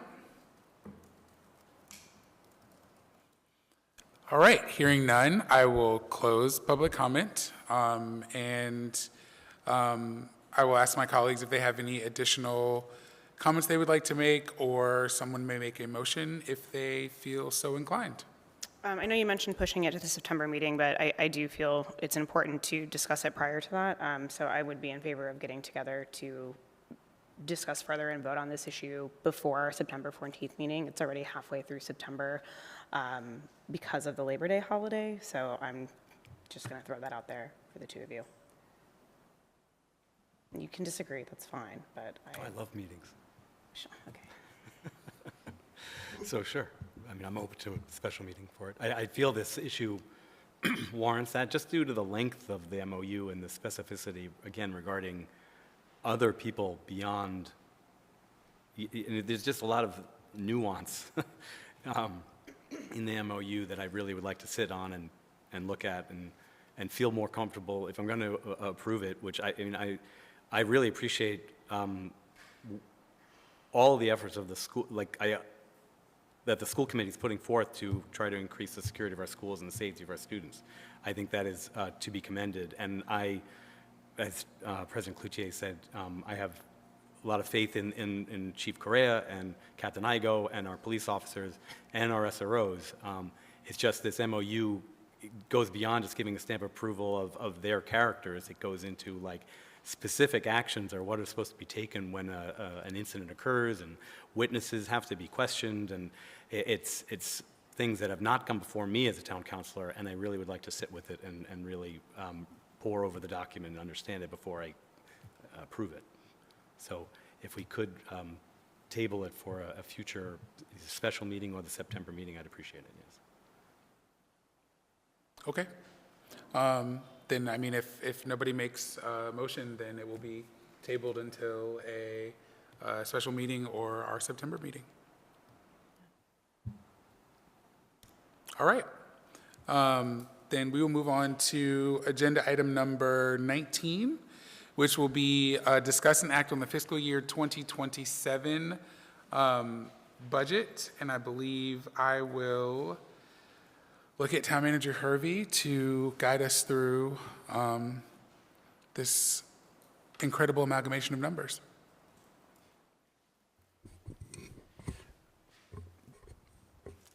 The purpose of this item is to adjust the budget to account for the $253,049 in reductions that were approved at the COA. I'm sorry, in the COA budget that were approved at the Financial Town referendum. I've provided a spreadsheet that I'm happy to walk through if you have any questions about it, but the goal of the spreadsheet is to make adjustments to the budget while maintaining the essential town operations intact. So the town council has the option to approve transfers from different line items. As I mentioned in the memo, quoting Assistant Solicitor Peter Squires. So this has always been an option of the town council to adjust the budget to make up for any shortfalls in different line items. So the intent is to walk through this spreadsheet and answer any questions that you might have, and ultimately have the council vote to approve amending the budget as presented or as amended if you have any additional edits. All right. I believe one of the questions that was asked of me was, and that I'd like to have Solicitor Goen speak to, and we talked about this, is, for example, we have, let's see, I'm trying to figure out which one I want to use for example. So the question at the Financial Town referendum was, shall the budget line item for planning, building, and resiliency contractual services be decreased by $19,556 from $97,780 to $78,224? The approved question was $19,556. The recommendation that the town manager is making is $45,180. So there's a little bit of shuffling. And so it looks like sometimes the approved question was for this amount, but the town manager is approving either an amount below or an amount above. So can you explain how that works? Is that okay? Is that allowed? Yes, it's allowed, and as the town manager stated, this provision of the charter allowing adjustments to the budget wasn't amended in 2024 with the FTR changes. This has been on the books. So even, and I believe there's precedent in the past when we had the financial town meeting, if certain line items were adjusted and the council could approve transferring money from one department to another. So the FTR, the effect of the cuts is effectively a cut to the bottom line, but the council retains the ultimate control on line items pursuant to this charter provision. Okay. Thank you for a comprehensive answer on that. I see a few things where there was an approved reduction, but a reduction hasn't been made. For example, the budget line item for town hall utilities, electricity to be decreased by $14,000 from $70,000 to $56,000. And the reason why there was no recommendation to actually move forward with that reduction, although that reduction was taken elsewhere, was because that line item was $17,000 over budget as of June 26, 26. So to further reduce that would further put the item over budget. That's right. Okay. But with all of these recommendations, the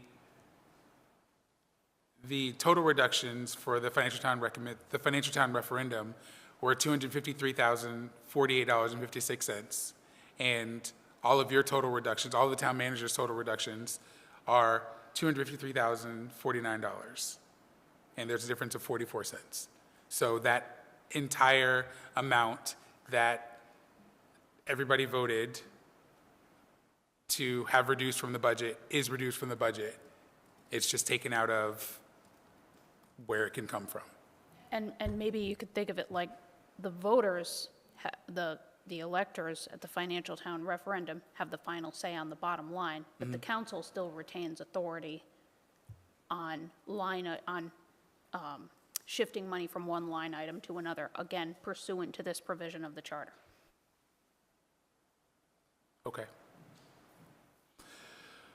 All right. Do any of my colleagues have questions about what has been presented? I believe the spreadsheet is very comprehensive. It's straightforward. Makes sense to me. I just, question sort of pointing out, a lot of the things that shifted are because the cuts would have impacted salaries, is that correct? Salaries and contractual obligations? Okay.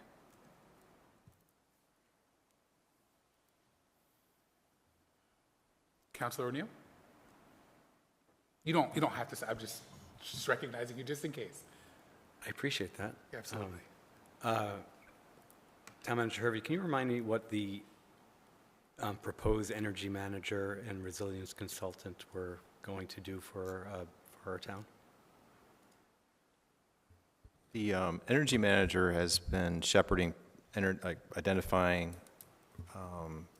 projects, energy projects. And a lot of times these are leveraging utility rebates and things like that, incentives from the utility that that person has the expertise in helping us track down. She's done a great job on a number of projects that we've had to do, including at the public safety building and at the library. We've done a lot of work in the recent years. I feel that this is, we've accomplished so much. I think we can, we're kind of pull back on that at this point because we've gone through a lot of these buildings and kind of getting to the point where the opportunity to keep finding these projects is winding down because we've made so much progress over time. So that has been an important relationship with this consultant and has saved the town money with the utility incentives and also reductions in energy use with the energy efficiency projects. The resilience consultant is an important position that has helped us leverage grants, especially in the resilience field. And we're going to, this will just shift the workload toward other people on staff, including myself and the planning director.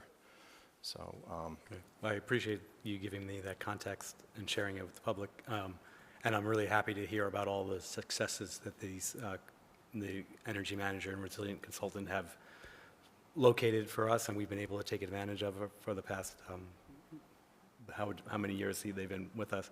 But due to these cuts, and we're not going to be able to fund that position, and therefore we may not be able to access these savings and grants in the future because of the fact that we won't have that resource to to seek them out, is that correct? Well, it provides extra capacity so we can go after these grants more systematically, but we'll continue working in-house. It's just additional work, but we'll just find the time to, as we can, to go after certain grants that are high priorities. Yeah. I mean, we kind of were talking about this with the conversation regarding SRO. You know, both the school committee and the town council, the town administration, the school administration, you know, have to find ways to fund initiatives and resources, and it's difficult to do so because there's a limited amount of funding. So, all right, thank you for that context.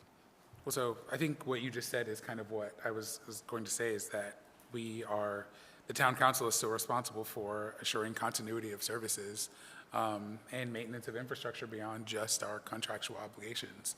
And so that's what we're trying to do. That's what we've been trying to do with the budget that was presented to the COA. And that's what we're doing again tonight, is trying to make sure that those things are provided for. So if my colleagues don't have any other questions, comments, or concerns, I will go ahead and open it up to public comment. If you have something that you would like to offer on the fiscal year 2027 municipal budget amendments, please come to the front, make sure the mic is on, state your name, state your address, and you have 3 minutes to make your comment.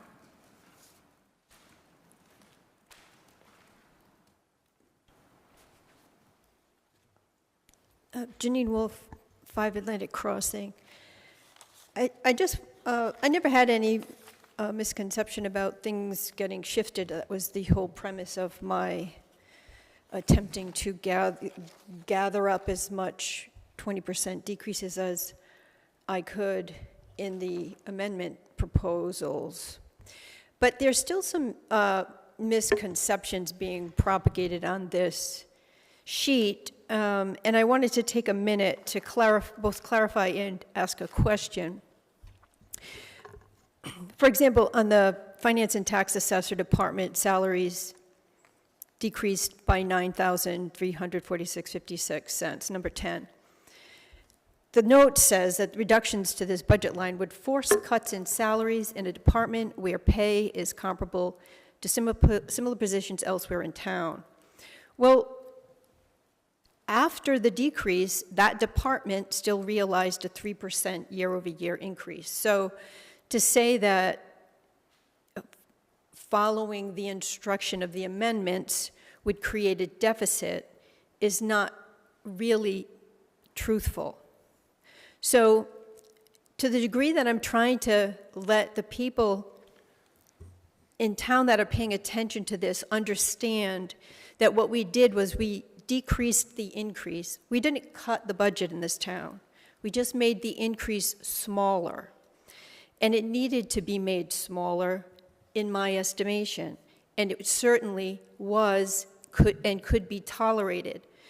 I also want to have an understanding of how, if we can rejigger money, which is a good thing, I'm not saying it's a bad thing, what of the surplus that was reported by the auditors at the May this year town council meeting, where we were told by the private auditor, independent auditor, that this town had a municipal budget surplus for the fiscal year ending June 2025 of $1.5 million.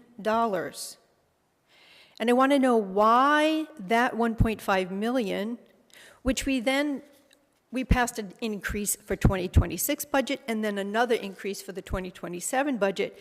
If we are operating with that much surplus, why isn't that surplus being applied to these budget items so that the increases don't need to be requested? That's something that I would really like to understand, and I'm going to bet that a lot of other residents in town would like to understand. Thank you. Thank you for your comment. There further public comment?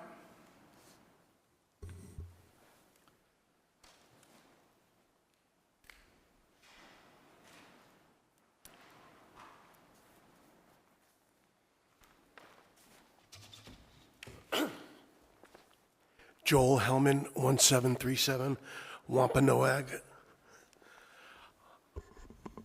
This demonstrates the fallacy of the referendum, because if a line item had a popular fan base, it wasn't touched.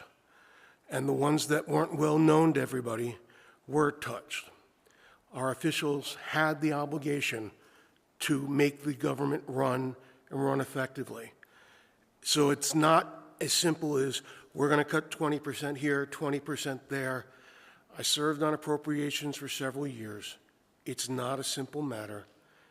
And it was driven by partisanship and people who were unaware of exactly what they were voting on. And I really wasn't sure how it would turn out. I am sure now that this system doesn't work, because the one thing that was missing in the referendum and the line item cuts was there was no chance for rebuttal. When we had the town financial meeting, if there was something that I saw or someone saw that, hey, wait a minute, this is going to cause this, someone could stand up and say so and therefore get it fixed. Now it's whoever spends the most money and does the best looking mailer. And that is not how to run a budget. Thank you. Thank you for your comment.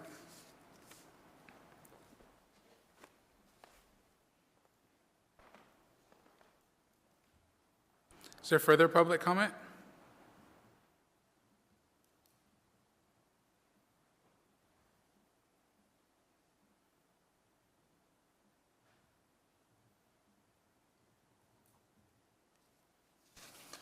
Hearing none, I will close public comment and ask my colleagues if they have any further comments on the budget amendments that have been presented to us, or someone may make a motion.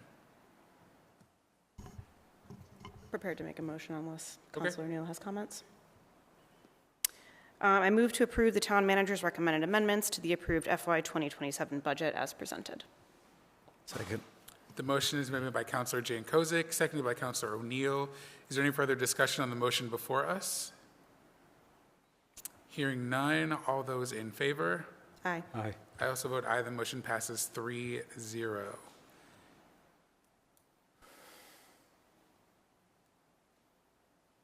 Next on our agenda, we have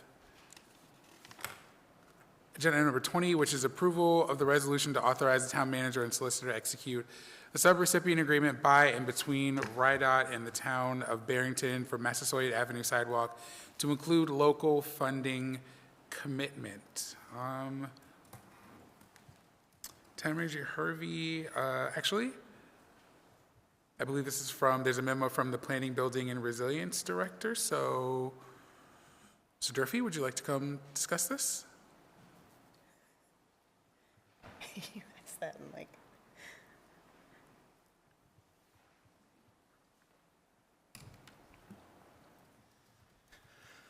Herb Durfee, your town planner. Essentially, we've been trying to do a number of STIP projects for a couple of years in the Massasoit, New Meadow Road area. We have applied for earmark funding from one of the senators in the past, which we did receive, and then was revoked by the current administration at the national level. So we reapplied. We were able to resecure the earmark. This particular project would basically finish the sidewalk project and related drainage in the Massasoit Ave area, and then would also do some critical sidewalk work along with necessary drainage in the upper part of the New Meadow Road area. The whole project, I can't remember off the top of my head, is something like $2.3, $2.4 million. RIDOT would be contributing a reasonable share. With the earmark, what's remaining is a $200,000 amount that would be the local share required related to the earmark, but overall is less than, what was it, 10% of the overall total project. We're required to, as part of the earmark, to have a 20% match. But when you put all the numbers together with the RIDOT match amount for the total project, we're actually less than that. But that we're meeting the requirements of the earmark. All right, thank you. Thank you for that. Thank you for the memo. It's comprehensive. Do my colleagues have any questions? I just have a comment. Okay, go for it. I'm really excited about this. I think this is huge for our town, and it's a huge accomplishment for our town. I think it's important to note how expensive sidewalks are, and that a lot of our major arteries in town that require sidewalks are also on state roads, which adds an additional layer of complication, getting approval from the state, engineering, cost, all of that. So I just want to give a ton of credit to our town manager, who is our former planner, our current planner, Mr. Durfee. I want to thank the BPAC committee, who has advocated tirelessly for this, and Senator Reed's office, as well as the state. I think it's really important to acknowledge all those people. I also really want to acknowledge President Cloutier and former Vice President Berard. They strongly campaigned on this issue when they ran 4 years ago, and if you know anything about local government, it's really hard to often, I think, I don't want to say make good on your campaign promises, but work to get them across the finish line. And it's not for lack of trying, but it's because local government is slow, and it's often very complicated. And for the 2 years that I've been on council, both of them have constantly advocated and I think brought up sidewalks anytime money is discussed, anytime our infrastructure is discussed, and I know I really appreciate that, and that this work couldn't have been done with all of those people. So I want to publicly acknowledge that and say again how excited I am about this project. I know a lot of people who live over the bridge by New Meadow, Massasoit, in the Soames area are very excited about this project as well, and I love seeing our town get safer. Thank you. I agree. Councilor O'Neill? I want to echo Councilor Jakozic's comments. I mean, this is wonderful, wonderful news to finally be able to share with the public. And I know, my own son has a friend who was hit by a car on Massasoit. So if a sidewalk had been present, he's okay, just for the record. But if a sidewalk had been there, he would have probably avoided that accident. So I look forward to seeing this happen. Can you tell me a little bit about what disruptions do you think will have to occur? There's been, I'm specifically thinking of trees right now because there's a lot of construction going on in town. So I imagine there will have to be some tree removal and some disruption to the existing infrastructure right now. So if you could speak on that and also maybe give a time frame on when do you think this might start? Do we know that yet? So if I understand correctly, some design plans will have to be made at least to the 60% level so that we can get it through any permitting process that's necessary. Clearly, that will be partnered with RIDOT since we're partners in this particular project, and so they'll help us usher that through. Basically all I can really do is talk about the limit of the earmark from that standpoint, which would be there's a reasonable period of time to give us with things that do move a little more slowly at the governmental level, so 2 to 3 years out. But once we get the state sub-agreement signed and get that going, then that will allow us to get more of a project kickoff going and getting a stronger schedule together from that standpoint rather than just what the earmark requires for the federal, the congressionally delegated spending. But I would think that we could get some of the final designs, engineering, permitting done within the coming year, and then looking for the construction season thereafter to at least start some of the work, but don't hold my too close to the word on that. But certainly now that we've pushed the boulder down the hill a little bit, we'll hope it can pick up some speed. And do you anticipate there will have to be some trees cut down, right? I'm not going to make any promises, but basically they'll have to look at the individual, as they're doing their design work, they'll have to deal with the surveys where the limit of the project can and cannot be, and what may be something that has to be removed and replaced down the road in some fashion, or not. But again, that's once we have better plans in hand, I'm more than happy to share that with the larger group and however it would make sense for the public to absorb that. And clearly, there will have to be notice of property owners as we're going through the process and reasonably be able to get their insight. And is that on the town's responsibility to notify them, or is it is RIDOT Through any of the permitting processes, there may be their notifications from that standpoint. Typically, what we've done with sidewalk projects, when DPW has kind of been in charge of those, they'll sort of have door hangers or notices that they provide, or door knocking to indicate at least like where the project is and what may be happening. Okay. The reason I'm asking the question about the trees is so much for you, Planner Durfee. It's more for the people here in the audience or at home, just to kind of highlight this necessary evil that in order to put in an ADA compliant sidewalk that will provide safety for walkers, bikers, children, senior citizens, all of us, there is a necessary evil of having to take down a tree or two. But do know, again, for those listening at home, that where every tree that's taken down, the town plants several more to try to continue the tree canopy we have. And it's very common to do a 2-for-1 as a for instance, if one comes down, and then having the new trees planted of a caliper, such as no less than 2.5-inch caliper, that it's already gone through a level of reasonable growth, that doesn't take 10 years to get to that if when you plant it and it tends to grow more, you can see it a little bit better than if it's a smaller caliper than that and having to wait a number of years. So that's a benefit that DPW has done in the past and will probably continue to do so. We also try to work with property owners to have trees planted outside the town or the state rights of way, so that one has a greater chance of survivability rather than being up against or in between, say, a sidewalk and a curb or the roadway.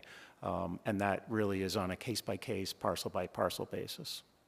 And due to our new native plant ordinance, there'll be native trees. Yes, yes. And DPW does have a list already of, for instance, street tree selection that they will normally plant or choose from. And I think all, or at least the greatest lion's share of them are all native to Rhode Island. Thank you.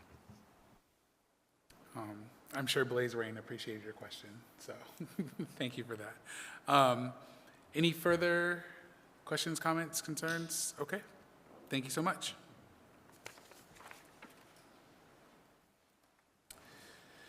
I will open this item up for public comment.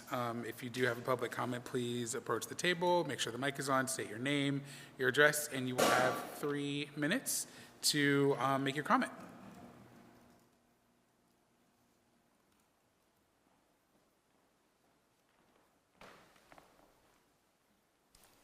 Sarah O'Brien, 88 Boyce Avenue.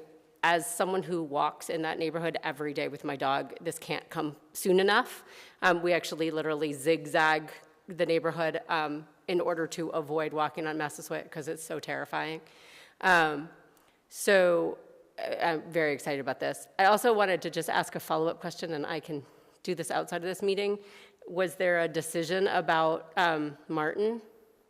I know the trees were a question, but I also have thoughts about that, but doesn't have to be here, but I was curious about, there was a proposal or an exercise at looking at sidewalks on that. That's still on pause. Okay. That also would be helpful. Okay, thank you. Thank you for your comment.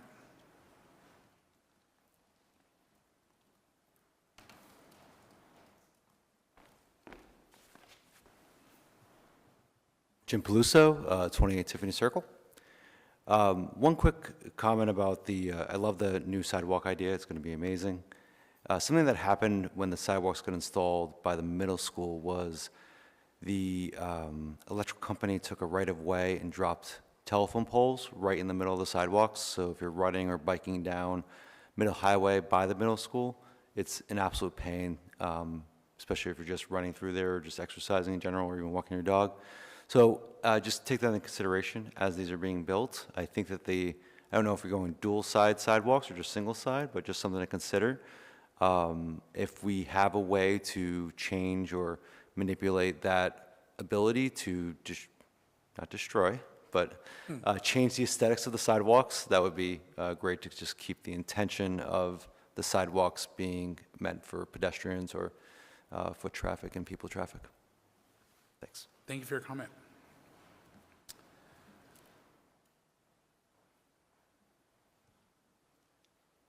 Do we?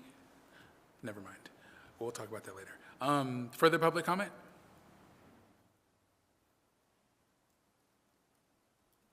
Hearing none, I will close public comment and ask if my colleagues have anything else that they would like to say on this agenda item. I don't know, because we need a break. That's what it is. No, I was just going to say, I too share that question about the electric poles. I mean, the Lincoln Avenue. I was kind of going to follow up, because I hate splitting the pole with my husband, but we have to, because like he got a zigzag. So what do you do? Yes, I don't understand how, like on Lincoln, how an ADA compliant sidewalk can suddenly be non-ADA because there's an electric pole in the middle of it. So something to pursue, town manager, when we get this project. A question. That's an age-old question with the utility poles and Rhode Island Energy and National Grid. Oh, But, God. believe it or not, those sidewalks are ADA. It's just it just seems, looking at it from the kind of driving or walking by it, you can understand why you'd be concerned it's not ADA, but barely. It's very tight. It gets tight. Barely. Can we work with them? I mean, It's extremely expensive to move poles. I brought it up at a league meeting, League of Cities and Towns meeting with the Rhode Island Energy. It's like, can you not do that? It's like, can you put it in in anticipation of trying to build a sidewalk that's ADA compliant without forcing us to have to take right away or have to shift the pole in the future? All these towns were like nodding, like, yeah, this is a problem. So, but it's just kind of like, why do that? So you're putting a new pole in. Don't create an issue. But we communicate that often to them. Okay. Thank you. Any questions, comments, or someone would like to make a motion? I'll make a motion. Okay. I will move to authorize the town to sign this subrecipient agreement with RIDOT and to authorize the local cash match expenditure in an amount not to exceed $200,000 utilizing town funds allocated for bicycle and pedestrian facility projects as presented. Is there a second? Second.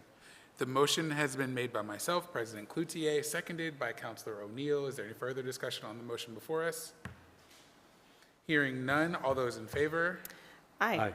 I also vote aye. The motion passes 3-0.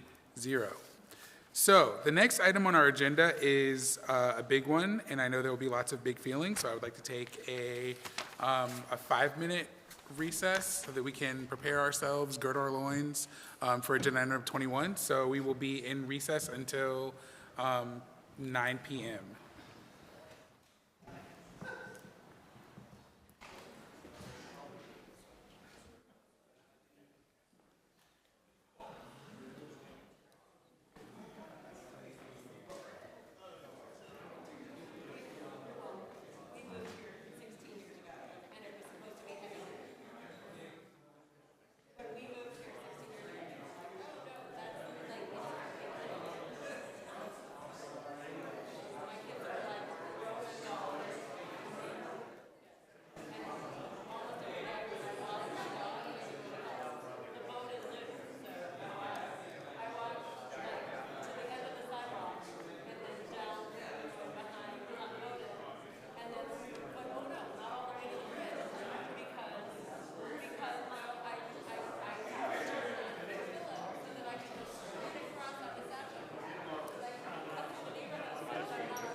All right, so the time is now 9:01 by my clock.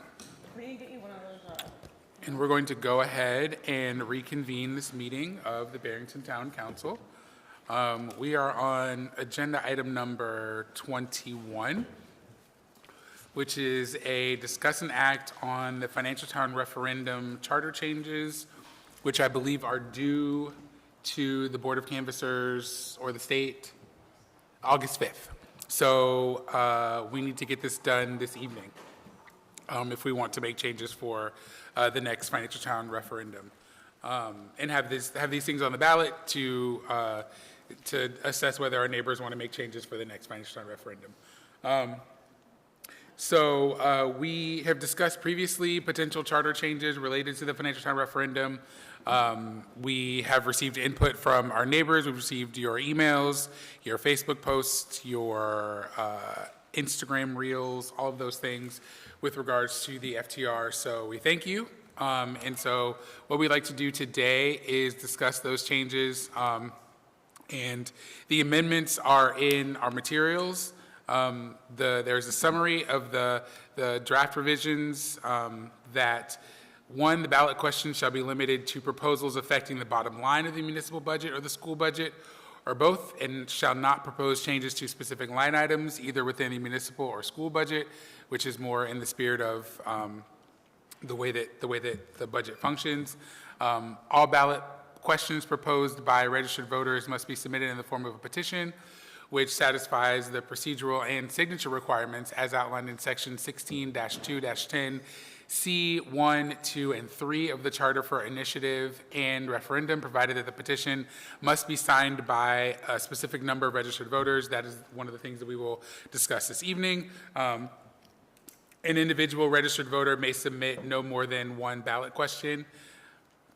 Additionally, at the Financial Town referendum, each voter shall be entitled to cast one vote for either the unamended budget recommended by the Committee on Appropriations or one of the alternate or amended budgets proposed by the Town Council, the School Committee, or qualified voter petition. The alternate or amended budget receiving more votes than the unamended Committee on Appropriations budget and more votes than any other alternate or amended budget shall take effect. If no such lawful alternative budget receives more votes than the total votes for the unamended Committee on Appropriations budget, or if no such lawful alternative petition or alteration to the appropriations is proposed to the budget submitted by the Committee on Appropriations, then the unamended Committee on Appropriations budget shall take effect. Any necessary adjustments to specific line items shall be made by the Town Council or School Committee as appropriate following the Financial Town referendum, as happened this evening just a few moments ago. So we've had a chance to sit with the drafted amendments from Solicitor Goins. We have not had a chance to discuss them because of OMA, so here we are. Let's begin. I mean, we can take them in order. I believe there's 1, 2, 3, 4. Yes, ma'am. Before we start discussing this, I do have a question for the solicitor, Yes. if that's okay. Solicitor, so one thing we had discussed at our meeting at the end of June, and one thing that's, I think, been discussed a lot in public is sort of the timing of this, particularly COA meetings, potentially adding a COA meeting. I just wanted to clarify that that does not need to be codified in the charter. That's something that we can discuss with the COA in terms of timing. It's an important question because it's relevant to some of my thinking behind some of these proposed amendments in the resolution. So the budget process and the schedule for budget adoption, including COA meetings, is set forth in the charter. That would be construed as minimum requirements. If the town, through the COA or the town council, wants to hold additional meetings, there's nothing preventing that from happening. I know there's some members of the COA here. I'm not planning on proposing we add like 5, 10 more meetings. It would be a very, very, very minimal amount, but I just really wanted to make sure that, thanks. All right. So question 1 is, shall Section 7-1-15 of the Barrington Town Charter be amended to eliminate the current signature requirements for voter-proposed financial town referendum ballot questions, which range from a single registered voter to approximately 2,856 registered voters, depending on the amount of the proposed budget change, and instead require that all such voter petitions be signed by 250 registered voters. So we'd be lowering the required amount of signatures from 2,856 voters to 250 voters.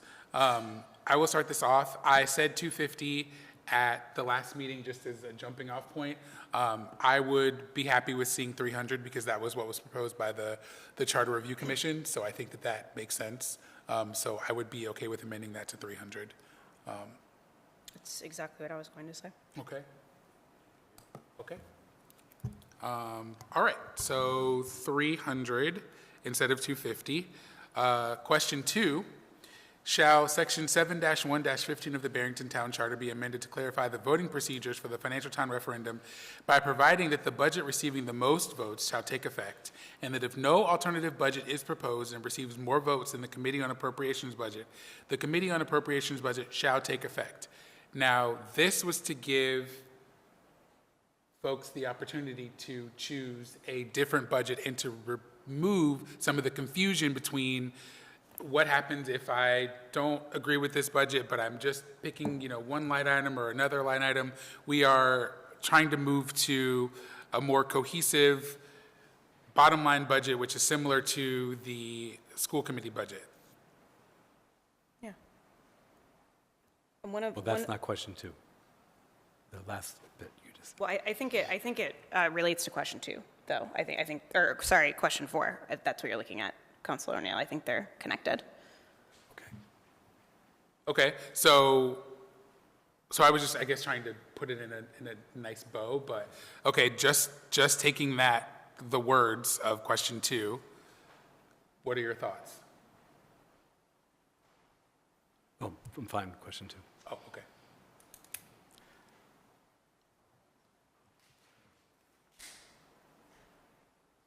I wanted to chat about the no alternative budget is proposed and receives more votes than the Committee on Appropriations budget. The Committee on Appropriations budget should take effect. I know we had received a few emails about this, and my thought to that is if someone who is involved in the budget process, doesn't go out and either get the 300 whatever signatures, and doesn't take the time to create the amendment and propose it, then I'm fine with it being the COA budget. I'm fine with there not being an amend option, right? To me, that just states that, people either feel fine with the COA budget or they didn't feel strongly enough to go ahead and amend it. I just wanted to bring that up because we did receive a few emails about it, and I don't actually find issue with that. Right, so I think what you're saying is, in the event that there are no alternative budget positions, there's not going to be a reject option. Exactly, and I believe this was the case actually at the, what was the first year we were on council, 2025 financial town meeting. I don't think there were any amendments. Maybe there was one for the town budget, but I've definitely attended financial town meetings before where there has been either no amendments proposed for the school committee or the school budget or the town budget. So I don't think that's something far-fetched out of the realm of possibility, and it's not something that we actually haven't seen before precedents with previous financial town meetings. We logged in somewhere, we're hearing it. I can literally hear my voice. Hello. Okay, great. I was. All Sorry. right. I'm so sorry. Right. I sound it's like fine. my 5-year-old right now. It's fine. We're moving along. Continue your line of questioning. Nope, that was it. Thank you, Solicitor, for surmising that. But I do just want to point out, I don't think this is something new, and we actually have seen it before, just not in this way. We've seen it in the financial town meeting in practice. So. Right. And the purpose of some of the mechanisms of the financial town referendum were to keep it as similar to the financial town meeting as possible, and we've kind of learned that some of that doesn't really work in practice, which is why we're here now. So you're good with question 2, as presented? You're good with question 2? Yes. Good with question 2. All right. Question 3. Shall Section 7-1-15 of the Barrington Town Charter be amended to provide that an individual registered voter may submit no more than one ballot question? I'm fine with the way that is worded. I'm fine with that going to the voters in that manner. I just want to point out the thought process of changing it to one ballot question, because I think it's important to do, which the school committee, by state law, is a bottom line budget, and that seems to have worked fine for the town for however many years. One, I think, large feedback that we got after the financial town referendum was that it was too much. There were too many amendments, and by going to one, I think it simplifies that process. And if we do vote and choose to go to a bottom line for the municipal budget, which is also proposed, there really wouldn't be a need to submit more than one amendment. If you want to cut or add, you're going to do that. You're not going to propose 2 amendments to add or 2 amendments to cut. Sorry, I'm looking at the both of you. I don't know why I'm looking at you like I need you to respond, but. Yeah, I mean, question 3, as I understand it, I mean, it says one ballot question, but that doesn't mean that that ballot question can't be quite lengthy. Correct. And be almost unlimited in its scope. So it's not like we're limiting, it's just that one question, so then another resident can offer and. Correct. It limits an individual, not the scope of the question that individual could propose. Right. Thanks for clarifying that. And this also relates to question 4, because in the end, if question 4 gets approved, then, then it's, kind of like what you were saying with question 2. There's a synergy amongst the questions. Corporate buzzword. Yeah. Yum. All right.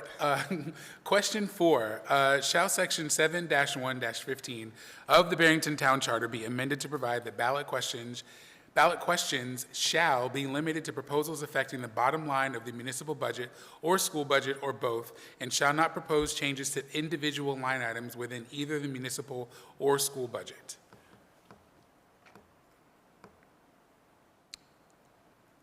I just made a comment on this previously, so. Yep. Yeah.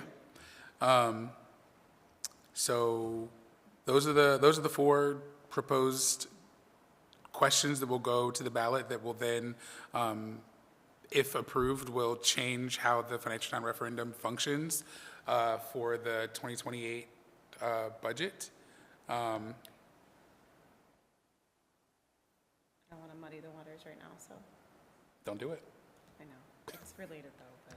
I mean, go for it. Okay. We don't ever get a chance So to talk. I brought up the COA meetings earlier because some of my thought process around this, and a couple public comments at our previous meeting and even today, hit on that trying to capture that, I don't want to say accountability part, but I guess it is, that accountability part of presenting your amendment. I think that was actually one of the really good and positive parts of the financial town meeting was you had to get up there and present what it was that you were adding or cutting and why.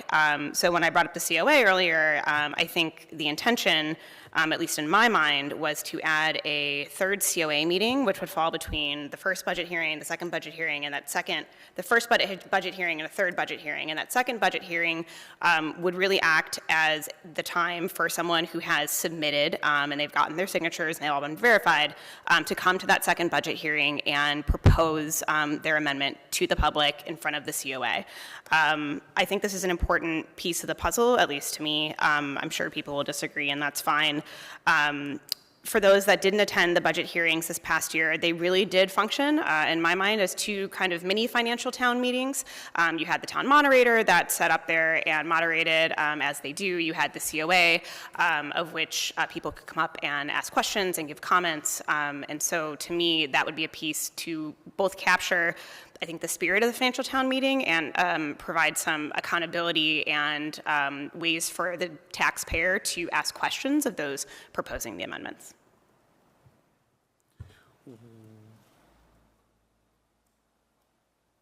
So where would that go?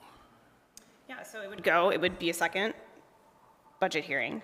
And we would have that first budget hearing, right, which would function as a first pass of the COA presenting the budget in its entirety, right, the municipal budget, or the town budget, excuse me, both the municipal and the school budget. And it would be a time for taxpayers, to ask questions, kind of suss out maybe what it is they'd like to propose for an amendment. And then they would ideally propose that amendment before that second budget hearing. I was unclear. So, yeah, In one of these questions? Oh, no, we don't need to, I don't think that's that's why I asked the question. Sorry, I Okay, thought you got were, it. I'm like, Okay, I can't no. look at a calendar right now. No, you're fine. That's You're why I fine. asked the question to the solicitor, because I wanted to make sure that wasn't something we had to include in here. Okay, And you okay. did say that if we're adding, that's fine, minimal. Yeah, again, the requirements set forth for this, the obligations set forth in the charter for the COA are construed as minimum requirements. I think the town council and the COA, if you choose to add additional meetings, you can't contravene anything that's in the charter if we're not amending those specific provisions, but you certainly can add meetings and work with the COA on changing the process to make it as accessible and informative as possible. Thanks, and if I am correct, and I know there's several members of the COA here, the COA does have a third meeting anyway, which is sort of a final meeting that came after the budget hearing, so it wouldn't even be necessarily adding a meeting to that. That third meeting could potentially function as that. I'm just throwing that out there. That's not something I'm married to, but I would like to have those conversations. I do think publicly presenting the amendment is a really important piece of the puzzle. All right. In reaction to Councilor Jankozic's discussion of the potential meetings and things, I did want to acknowledge during public comment for an earlier regarding our budget, I think that idea that there is, one of the things missing from this referendum is the rebuttal aspect. It has been a concern of mine as well for a while, in that, there isn't that public discourse when these amendments get proposed. They just get on the ballot, and they're kind of in to certain members of the public going into the voting booth, they will have a limited amount of information on to make a decision, which is a shame. But I think we've been weighing this as to have greater participation in the numbers. We're losing that aspect. Just a comment. Also, from our previous conversations here on the town council regarding the proposed changes and changes, my initial inclination was more along the lines of, like, maybe we do it a little more and see, and wasn't immediately drawn to the idea of having to make amendments. But in researching things for this meeting, I was going over the Charter Review Commission's recommendations, and within their own recommendations, the commission did, and I'm going to quote them, recommends the town council carefully monitor the progress and practices of the financial town referendum, should it be approved by the council, which it was, and that assessments of the FTR be conducted as needed to see if adjustments may be beneficial or necessary. And so upon reading that, it sort of comforted me and eased my concerns about us creating some adjustments this year. I definitely think that the large threshold for the signatures was the largest or the most vocal change that was requested from the correspondence, from people that came to public comment. So I'm glad to see that we'll be able to put that to the voters and see if they agree with everybody else. So yeah, I'm other than that change to the 300, I am really comfortable with the questions that we're proposing.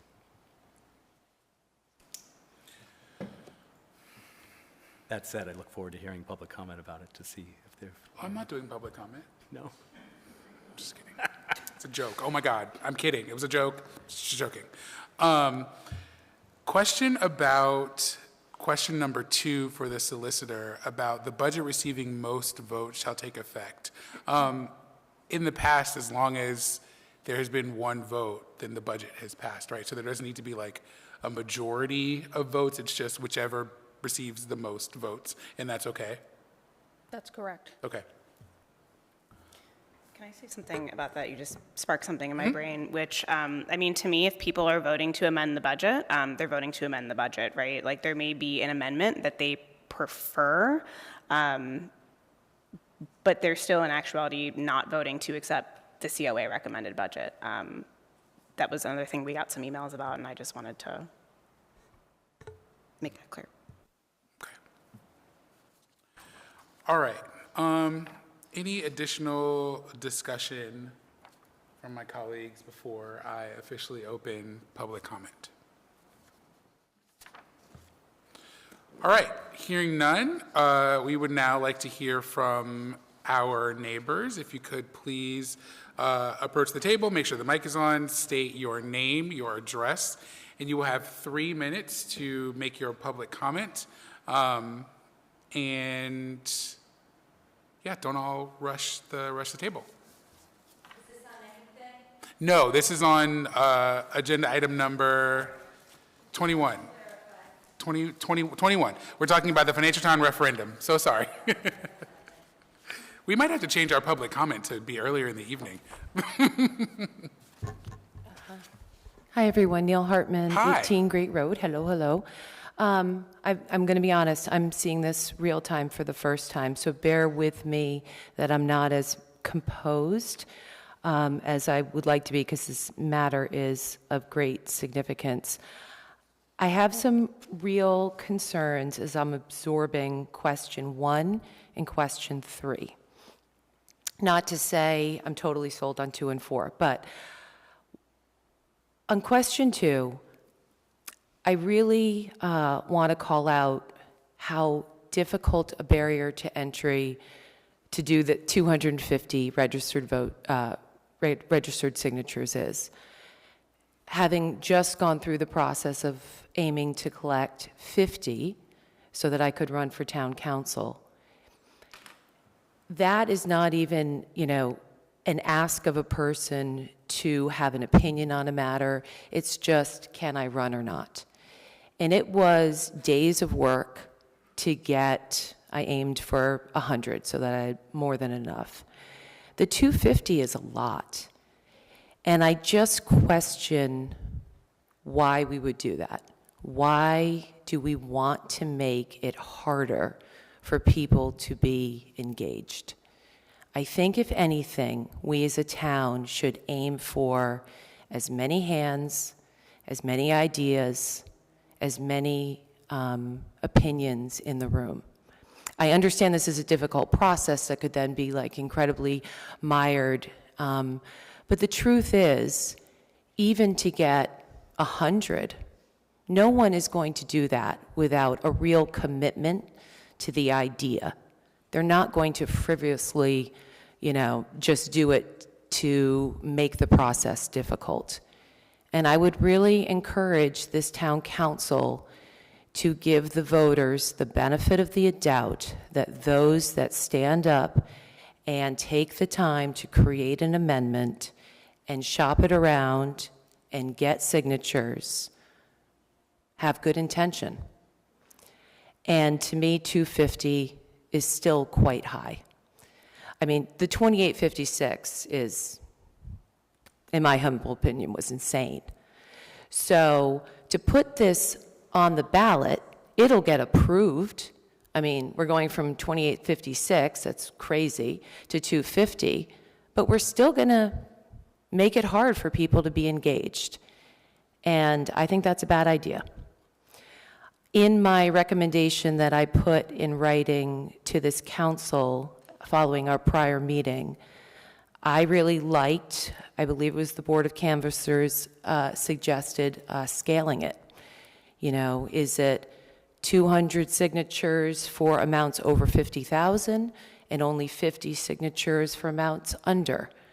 I believe that this time around we had no requirement for under 50,000, and maybe that was a concern why we had so many. But I think the bar is too high. I don't want to run out of time, so I do want to take a second, because I'm really concerned about question 3. Again, the idea that an individual registered voter could only submit one ballot question, that strikes me as, again, discouraging engagement, and I just theoretically really oppose those sorts of measures. From a practical standpoint, if I understand the town solicitor and her explanation to a prior question asked, so let's just say I wanted to have an amendment and I got the signatures. And in that amendment, because I'm only allowed one, I suggest cutting the school budget by $100,000, and I suggest increasing the police budget by $50,000. That would be in one ballot, one amendment. And so what does the voter who agrees with half of that do? What if they're like, oh yeah, we want to add that to the school budget, or oh no, we don't want to cut from police, or whatever it is I just proposed? If you combine them, what are we asking town voters to vote on? They literally can't discern from two different things if it's all forcibly bundled into one amendment.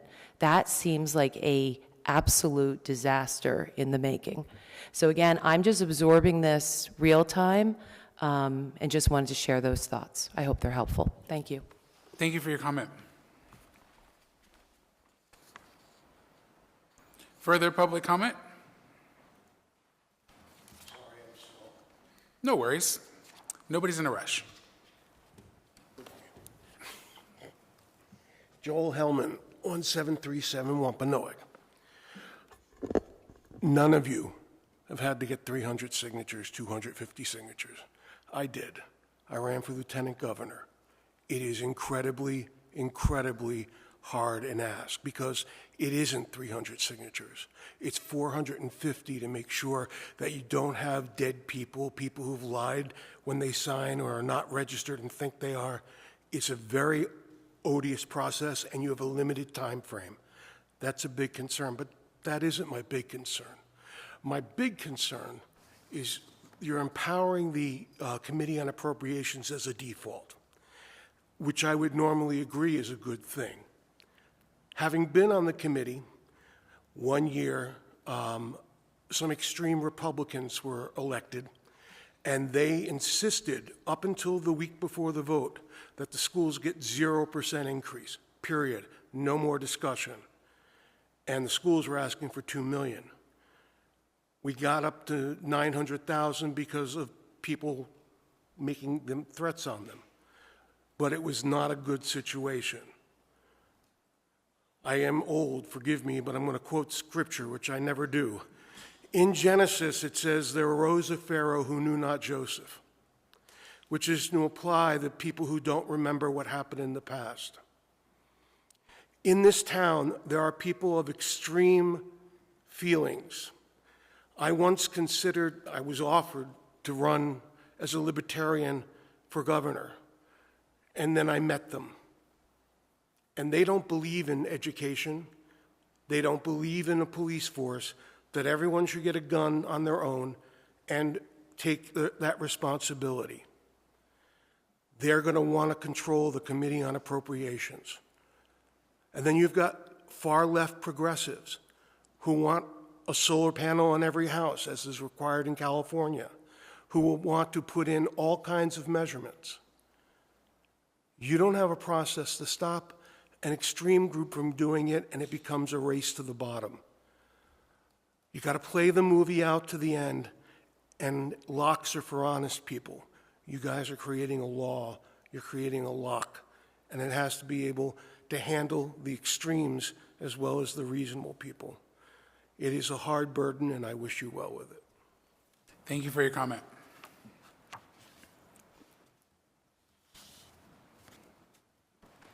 Further public comment?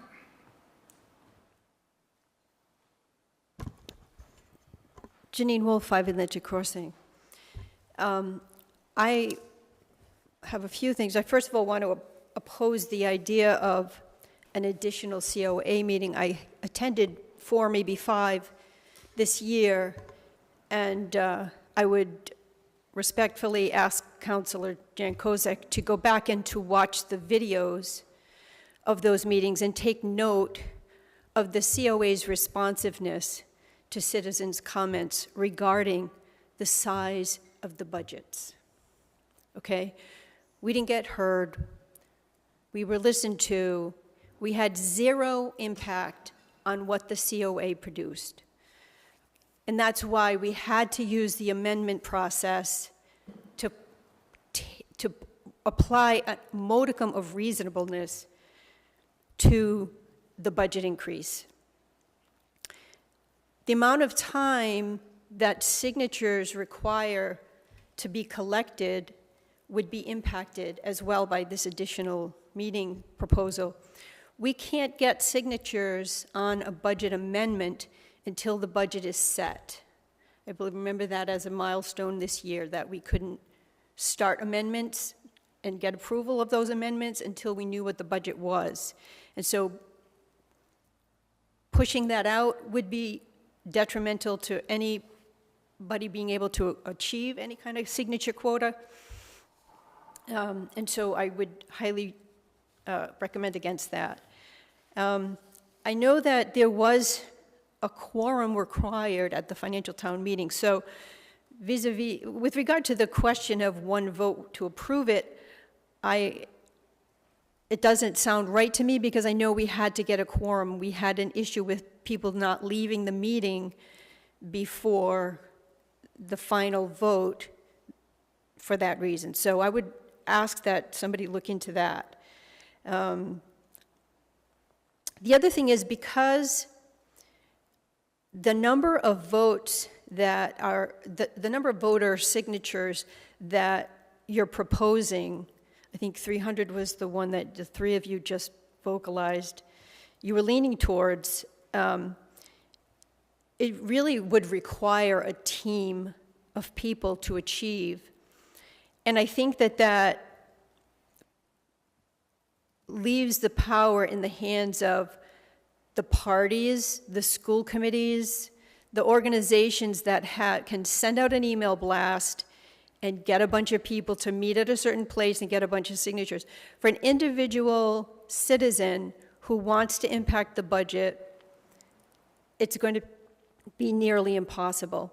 And I wanted to have somebody comment also on what it would take, how many of these proposed referendum have to be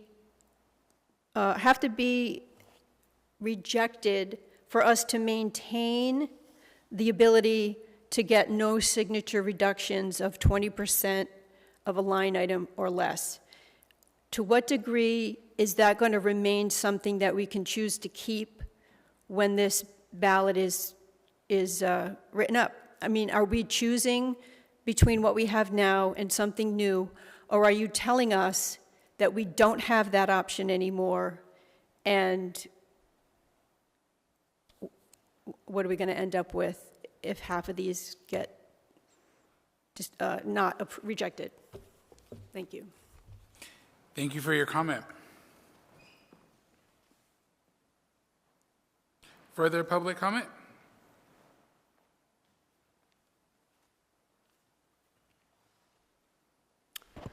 David Lauria, 56 Martin Avenue. Also, I'm a member of the COA.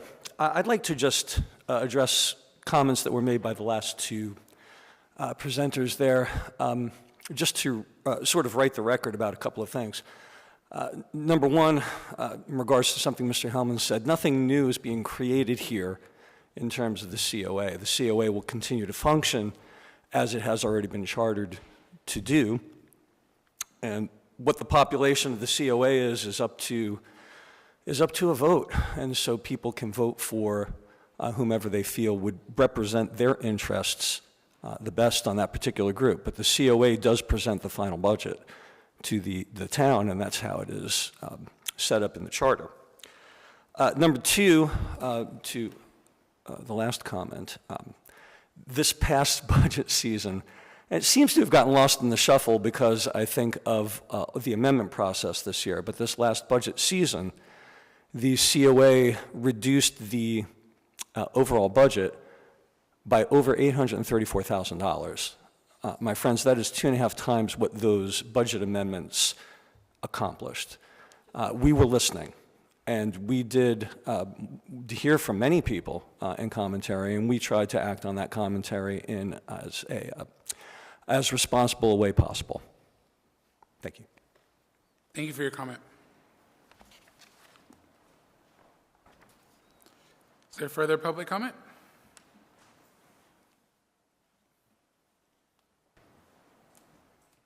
Hello, friends. Hi there. Cynthia Rosengard, 374 Soames Road. I'm the chair of the Committee on Appropriations, and I want to echo what Mr. Loria just said. We were very responsive this year to the feedback that we got from taxpayers. The question that I have is about the fourth piece where it talks about the bottom line, treating the municipal budget as a bottom line budget for the taxpayers. Would that affect the way that the COA can review the municipal budget? Because for the school committee, for the school budget, we can only offer an amount that is reduced, but we can't say what budget line that comes from. So I don't know if changing it in this realm for the taxpayers would also affect our ability to review the municipal budget in a line-by-line fashion. The intent was for that language limiting ballot questions to be for ballot questions proposed by voters, not the COA, but to be crystal clear, you could say, you could insert ballot questions proposed by registered voters. I think would eliminate any potential confusion. Thank you.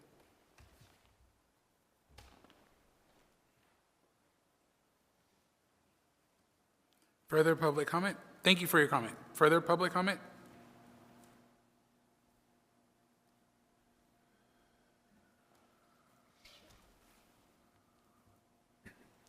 Dan O'Mahony, 124 Rogers Avenue. Just a few quick points with respect to question one. I mean, first of all, I think the direction that you all are going is overall the right direction, and a lot of these interconnected parts will hopefully help alleviate some of the issues that we had in the first round. With respect specifically to question one, I'm thinking now in terms with the Board of Canvassers hat on in terms of the language of that question and how it's going to appear on the ballot and how folks will receive it and understand it and act on it. And, you know, without wordsmithing too much, it just seems a little awkward in terms of not stating the actual language that's in the charter. So if somebody were to actually go and look at the charter and see what it is we're changing, none of that language appears in that question. Instead, it sort of talks about the effects of the current language as opposed to the actual language. The 2856 is just an example of what it currently is. There's nothing in the charter about 2856. It speaks to 20%. So I would just ask for a friendly amendment to think about rewording that question. And if you go that route, because there's a lot of complicating things about that language, consider not having it all in one sentence. You know, have a sentence that sort of spells it out and then have a question about changing it. So much for the wordsmithing. In question two, and this is where the default is the COA budget, if nobody's put forth a petition. That's kind of where we are now in terms of the language that there will only be a single question. So I'm a little confused on what that would look like. Would there actually be a question on the ballot that voters would respond to? Would it be an approve only? Would it, I'm a little lost in terms of the mechanics of what that would look like. And then I'll just voice again something that I shared in an email that, you know, if we do have a situation and with lowering the threshold, which I think, the signature threshold, which I think is a great move, you know, there's the potential for more than one alternative budget amendment to be offered. And if I understand the current revision language, it just takes a plurality, you know, whichever of the two or three or four or more offerings for a budget, whichever one gets the most votes, that wins. And for something as important as a town's annual budget, you know, having as few as potentially only 34% of the electorate who turns out, that would be the deciding factor seems a little low to me. But thank you. Thank you for your comment. Is there further public comment on this agenda item?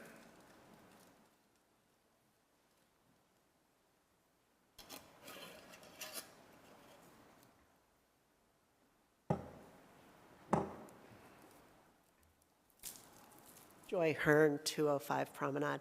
I just want to applaud you guys for doing exactly what the Charter Review Commission had hoped. We would take what happened with the referendum vote and really rework some of the issues that were out there. I think bringing the signatures down is a very valid and good idea.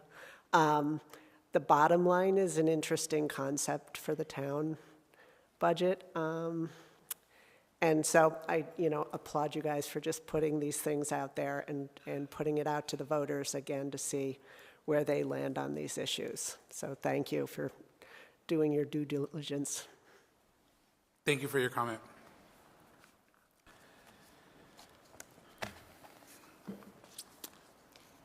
All right, further public comment? I just want to clarify one thing, because I was contradicted a couple of times. Janine Wolf, when I said that the COA was not responsive to our requests to reduce the budget, I was referring to the municipal budget, which is the only one that I addressed in my amendment. So no change was made, no reduction was made to the municipal side of the budget.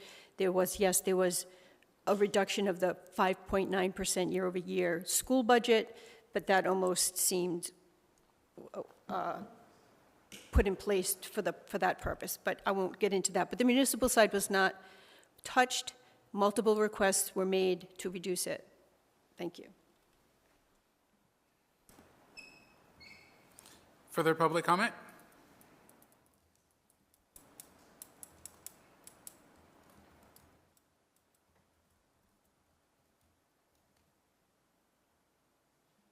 All right, I will close public comment.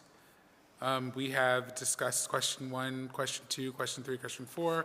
Also understanding that these questions are questions that are going to the voters. These are not set in stone, and they may or may not pass. And so these changes may happen, they may not happen. Absolutely. If I could just quick, Yes. and right, nothing will pass if it's not approved by the voters, right? Right. The council could endorse these 4 changes and they could fail at the polls. Correct. With regard to the comment about the wording of question 1, I agree that's probably too wordy for the ballot. I think the state elections regulators prefer these questions to be short and punchy, and that's what we've tried to do for the other ones. I would suggest that the wording of question 1 kind of cut out the middle so that it would read as follows. Shall section 7-1-15 of the Barrington Town Charter be amended to skip the next few lines to require that all ballot questions, voter petitions, be signed by 250 registered voters. I think that's clear. It sets forth, here's what the proposed amendment is. We can, certainly the COA, elected officials, parties, whoever they want, individuals, can talk about and disseminate the reasons for the changes, and informational materials can be provided to voters in advance of the election on some further background, but in terms of what would actually go on the ballot, I agree how we phrase question one is probably too long. It's probably length inappropriate for going on the ballot. So that one would have to be cut down, and we'll work with the town clerk and the Board of Canvassers.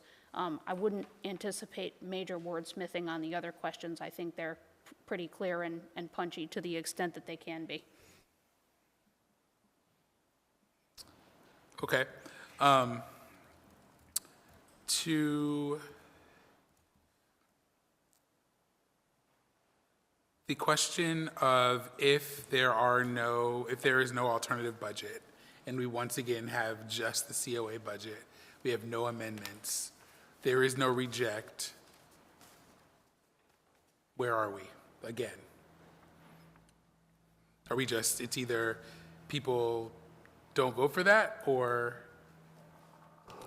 If there's no, I think it says, Councilor Jankosik said, if there's no amended, if there's no alternative proposals, the budget is the budget.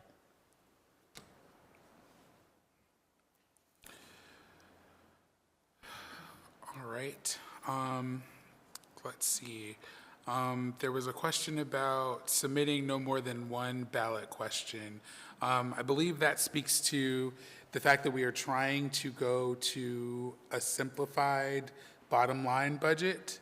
So instead of speaking to something, a specific line item, it would just be, instead of a $69 million budget, the budget that I'm proposing is $68,500,000. And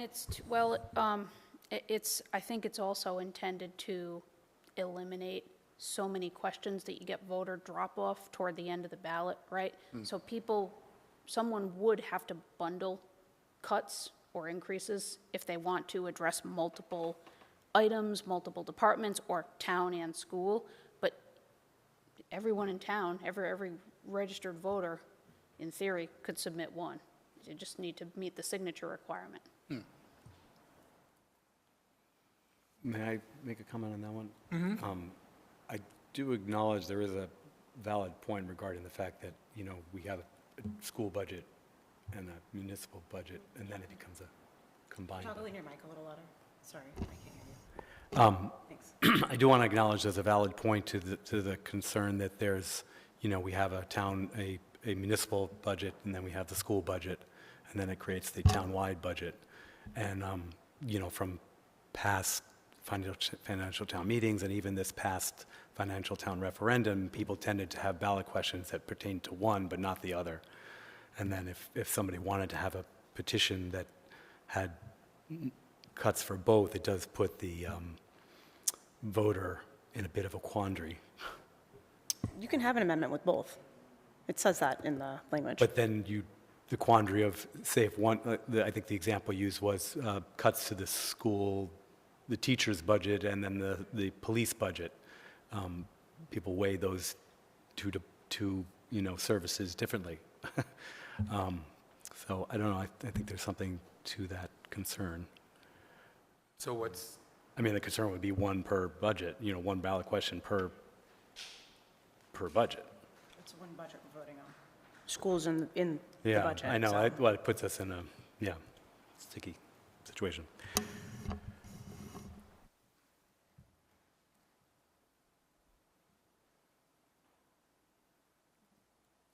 All right. So having heard from our neighbors, anything that we would like to potentially amend before we vote on this?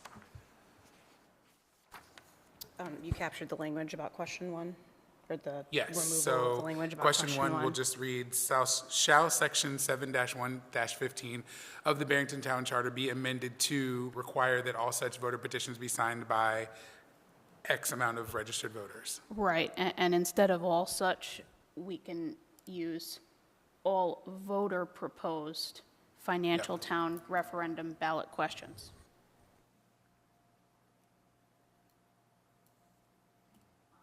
And I would also suggest that voter-proposed language be added to question 4 as well.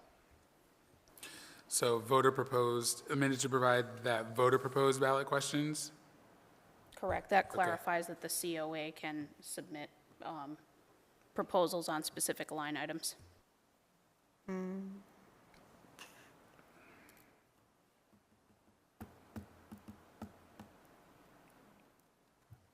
Okay, so with those amendments, I have 3 things I'd like to say about, just going back to the ballot question, thinking about, thinking about that.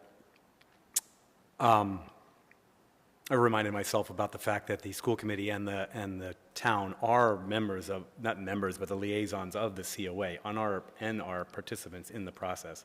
And that's where they work out the final COA approved budget. So they'll both have the opportunity to come to an agreement on that. There was one concern regarding percentage of voters. I definitely think that's a valid concern, but one of the things that was why we switched to a financial town referendum was to increase that participation, because prior to the financial town referendum, we had very few percentage of voters in town voting on major decisions for the budget. So, you know, with the recent success of the financial town referendum, we have improved on that. Hopefully, as the word gets out that this is how the town is making decisions for the budget, we'll get greater participation moving forward. And then one last comment regarding the move to 300. I just wanted to go back to the Charter Review Commission's recommendations and just quote it directly. The commission recommends, I'm quoting, the commission recommends that the 20% requirement be replaced with a solid number of 300 signatures. The commission believes that setting the threshold at this level will make the requirement high enough to deter frivolous petitions, but not so high to overburden or unreasonably deny legitimate initiatives. The staff time for the town clerk's office to process and verify the signatures was also considered. Some towns require a set number of signatures rather than a percentage of voters. Tiverton, for example, a town of comparable size, requires 300 signatures. So as I said earlier, I mean, there was a large number of Barrington residents involved with the Charter Review Commission. They took the time to examine this, and they discussed it in multiple meetings, so I'm very comfortable moving forward with their recommendation.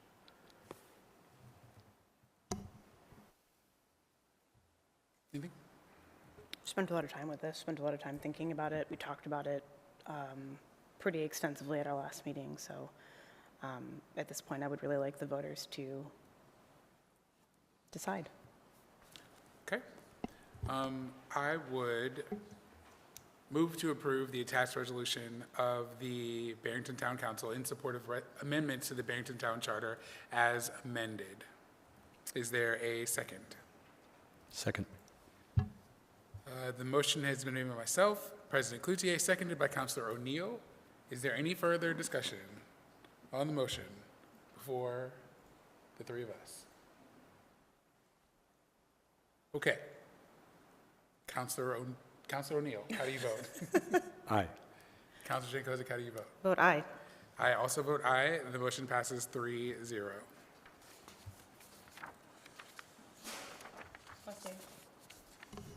All right. Moving right along to agenda item number 22, which is discuss and act on the Parks and Recreation Commission recommendations. One recommendation is the installation of surveillance cameras at the following parks: Haynes, 2, Chenese, Sherwood, and Vets. Second would be seasonal portable restroom and a handicap portable restroom at Police Cove Park. The Parks and Recreation Commission is recommending security cameras at several sites and installation of porta-johns at Police Cove Park. The town will research potential locations of the portable restrooms of the park and the cost of installing and maintaining security cameras at the proposed sites. We will likely receive this information at a future meeting, so we don't have that information as of now. Would you like to talk a little bit about these proposals? Yeah, I think it needs a lot more research, especially the security cameras. Police Cove Park is, I totally understand why, with all the little kids running around, you need a portable porta-john.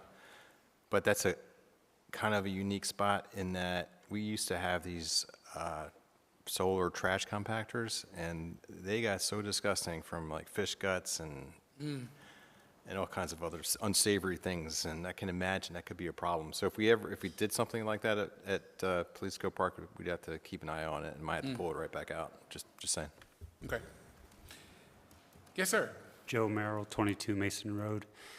Just real quick, the security cameras at the parks, this really, just to get you all a little background, there's just been a lot of vandalism in the past, graffiti, there's been things destroyed in parks in the past, and with the town now making large investments into our fields and parks, we just thought it'd be a good idea to start putting security cameras at the fields. These cameras aren't like active surveillance. We're not like requesting that somebody be at the police station watching people or children throughout the day. It's more or less just if something happens, the police department or the DPW has the opportunity to access footage if something does happen. And as far as the Police Cove, back in 2022, the commission had passed a motion to put portable restrooms at Police Cove, along with at the fields. And I think every location, including Walker Farm, currently has portable restrooms except for Police Cove. And we just think as a commission and with an interactive water feature that it would make sense to provide the residents and people we asking to come into town to have a facility. So thank you. Thank you so much. I think that Town Manager Hervey already said that we need to do some more research, so I'm pretty sure this will be on the future council agenda, maybe September, maybe October. Okay. So definitely take this under advisement for sure. And I guess we should, does anybody want to make a motion? I'll make a motion to direct the town manager to do some research on security cameras and the installation of porta-johns at Police Cove Park, as well as security cameras, not surveillance cameras, at Haynes, Chinese, Sherwood, and Vets and provide a recommendation by our October meeting. Is there a second? Seconded. Okay. Any further discussion? Yes, would it be possible to amend it to find out just a little bit more information about the footage and what happens with the footage? You know, we live in a time where there's been some time abuse of recorded materials like that, and so I want to know a little bit more about how the process works. Like, I know these are not going to be continuously surveilled, but like after a certain amount of time, is this stuff going to be deleted? How does that work? Or is there state statutes about that? You know, I'm going to be asking questions about that when it comes, so I would recommend finding out about that as well. So amended. Do you second my amended motion? I second it. Okay. Any further discussion? All right. All those in favor? Aye. Aye. I also vote aye. The motion passes 3-0. All right. It is 10 o'clock. Agenda item number 23 is discuss and act on ordinances. There are none for introduction. There are no public hearings. Agenda item number 24 is public comment for everything. Whatever you would like to comment about, you may come up and do so. Please state your name, state your address, and you will have 3 minutes in length to speak. Again, this is about something that is not already on the agenda. Hi. Thank you for your patience. Happy to be sitting here. Thank you. My name is Leslie Green. I'm at 15 Frederick Drive, and I've lived in Barrington for 21 years. I oppose the DEI's proposed painting of town crosswalks and benches for 3 reasons. 1, public infrastructure should serve a clear public purpose, not promoting a political or ideological message. Crosswalks should clearly signal pedestrian crossings, and public benches are taxpayer-funded property. Public infrastructure should remain neutral and serve universal purposes such as safety, accessibility, beautification, and civic information. I support the equal dignity and safety of every resident, but government-owned infrastructure should represent the whole community rather than endorse a selected political or ideological message. 2, the town should have a consistent viewpoint-neutral policy. If the town uses public property to support one cause, residents may reasonably ask, what policy applies to other causes and who decides which viewpoints receive official recognition? A fair policy should either allow a broad range of viewpoints under clear objective rules or keep permanent public infrastructure neutral. 3, crosswalks should prioritize uniformity, clarity, safety, and compliance with transportation standards. Crosswalks are safety devices. Before adding decorative colors or symbols, the town should confirm that the design complies with applicable traffic control standards, preserves visibility and recognition, and avoids unnecessary maintenance costs. I support equal rights and safety for all Barrington residents. I oppose using taxpayer-funded infrastructure to promote any political, ideological, or identity-based message. Public property should remain neutral, and crosswalks should prioritize safety, clarity, and uniformity. I respectfully ask the Town Council to consider a motion to stop the plan to paint the town's crosswalks and benches. Thank you. Thank you for your comment, and again, thank you for your patience. Further public comment?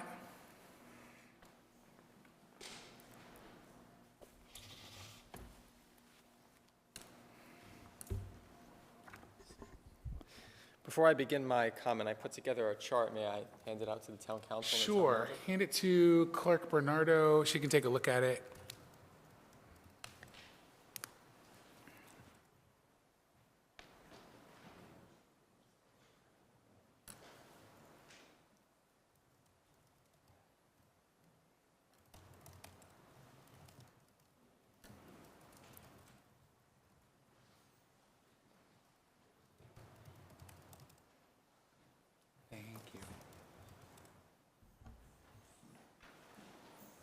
I got in trouble one time for taking something directly, and then I'll never do it again.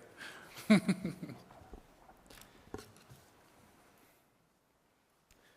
right. So good evening. My name is Rocco Grasso. Tonight, I'd like to comment on the Barrington Community Choice Aggregation Program. In particular, I'd like to address its failure to deliver participating taxpayers the promised savings and illustrate how much it's actually costing the town's residents and businesses. So just to get right into it, the chart that I just handed out to describe the difference in the colored bars. The dark blue is Rhode Island Energy's last resort service rate since 2023. The light blue being the Barrington CCA program rate, and the yellow, or the dark yellow, being the lowest price available each month at the time. Now, I'd also like to start off by going back to the 2022 to 2023 time frame when Good Energy was actually here at a town council meeting explaining how the CCA program would work. And the reason I'm here is because he promised you and the tax base three main things: choice, a discount of the utility rate, and that if the program wasn't opt-out, there would not be better pricing available. Now, like I said, the reason I'm here is because none of those three promises have kept to be true. We're in July of 2026, and community choice is pretty much everything but choice. The taxpayer is enrolled automatically and is offered one supplier, which is NextEra Energy, and one price term, which is 6 months. Taxpayers are giving away the small percentage of savings that they accrued over the past 3 years, and now that they'll be paying a 22% premium now and until the end of the summer rate season. And ironically, there were better prices available, which you can see reflected on the chart in front of you, when Good Energy was telling you there was not. So in short, the current CCA program is not safe, not simple, and it's not effective. I'd be more than happy to answer any questions. My contact info is on the chart as well. If you feel free to reach out to me with any questions about the CCA program in general. And other than that, I thank you for your time. Thank you for your comment. Unfortunately, well, not unfortunately, well, maybe, I'm not sure. Public comment is not for like a back and forth. So had this been, on our agenda, on our actual agenda, we wouldn't be able to like have a conversation with you. But now that we have this information, this is great. Thank you so much. So what we'll probably do is just, we've taken your comments. I'm sure the three of us will look at this, and we have your contact information. If we'd like, more information, if we want to bring you back, if you'd be okay with that, we may. But thank you for this information. And also, again, thank you for staying until 10 at night to make your presentation and to let us know about this. We appreciate it. Yes. I just want to add quickly. Yep. I actually spoke to her before coming in today. He didn't exactly recommend. I live in Charlestown. It was a 90-minute commute here today, so he's like, I wouldn't exactly recommend coming into the town council. I'd be happy to listen to you and set up a meeting with you. But I elected to take the drive just to get this in front of you, and hopefully I can continue the conversation with Mr. Hervey and Herb as well. And like I said, if you guys want to get involved, feel free. Okay. Thank you so much. Thank you.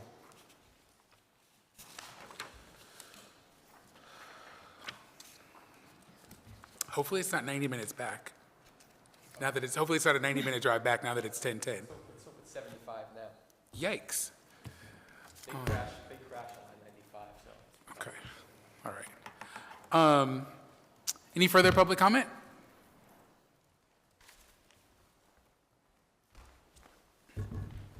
Hello again, Neil Hartman, 18 Great Road. I was just reminded of a conversation I actually had with a community member when I was collecting signatures for my run for town council.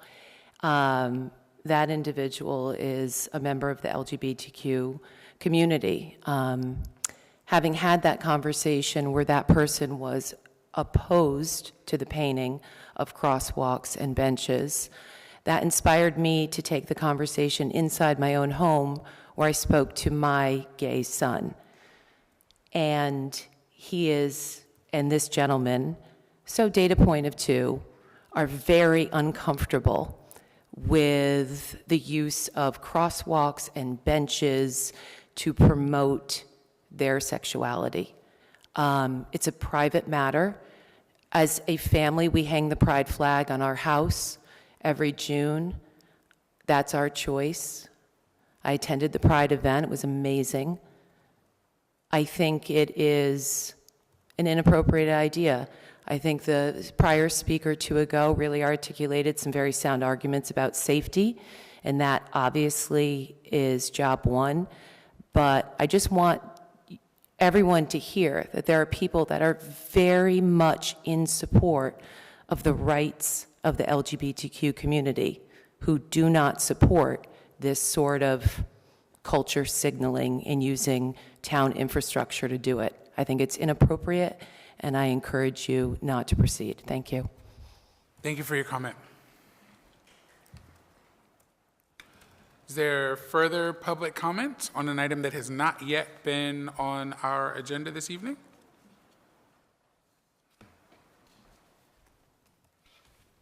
Joy Hearn, 205 Promenade. I just want to thank the town council and the town manager. I'm the president of the Friends of the Barrington Public Library. We just had our very successful July book sale, raising $12,700 for programming at the library. And I just want to thank all you guys for your help in letting us put up banners and signage throughout the town to make it a successful event. So thank you. Thank you so much. Thank you for your comment.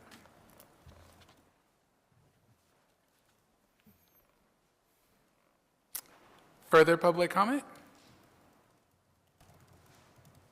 All right. Hearing none, I will close public comment. Agenda item number 25 is to set the agenda for the next meeting of the council, which is Monday, September 14th, at 6:30 p.m.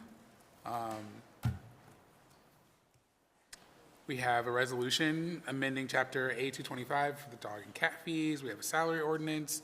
Kids Cove Playground, expecting a big update. I know we finally secured the grant. Have we started work yet or no? We're in design phase, Okay, design phase right now. phase. Okay, great. Dog waste removal fees for dog parts, DEI committee public art installations, Rhode Island residential composting program, and the resolution for Knockham Hill Historic Park. And what else was there? I wanted to add something, but we Yes. can wait till October. I mean, while we were talking about sidewalks, I've been looking at our complete street plans, and I think we all know how long it took to move Massasoit and New Meadow forward. And I'd like to start the discussion about Washington. It's a big pain point in our community. I know there are conceptual designs from the complete street plans. It was one of the roadways we did ask Fussin O'Neill to look at.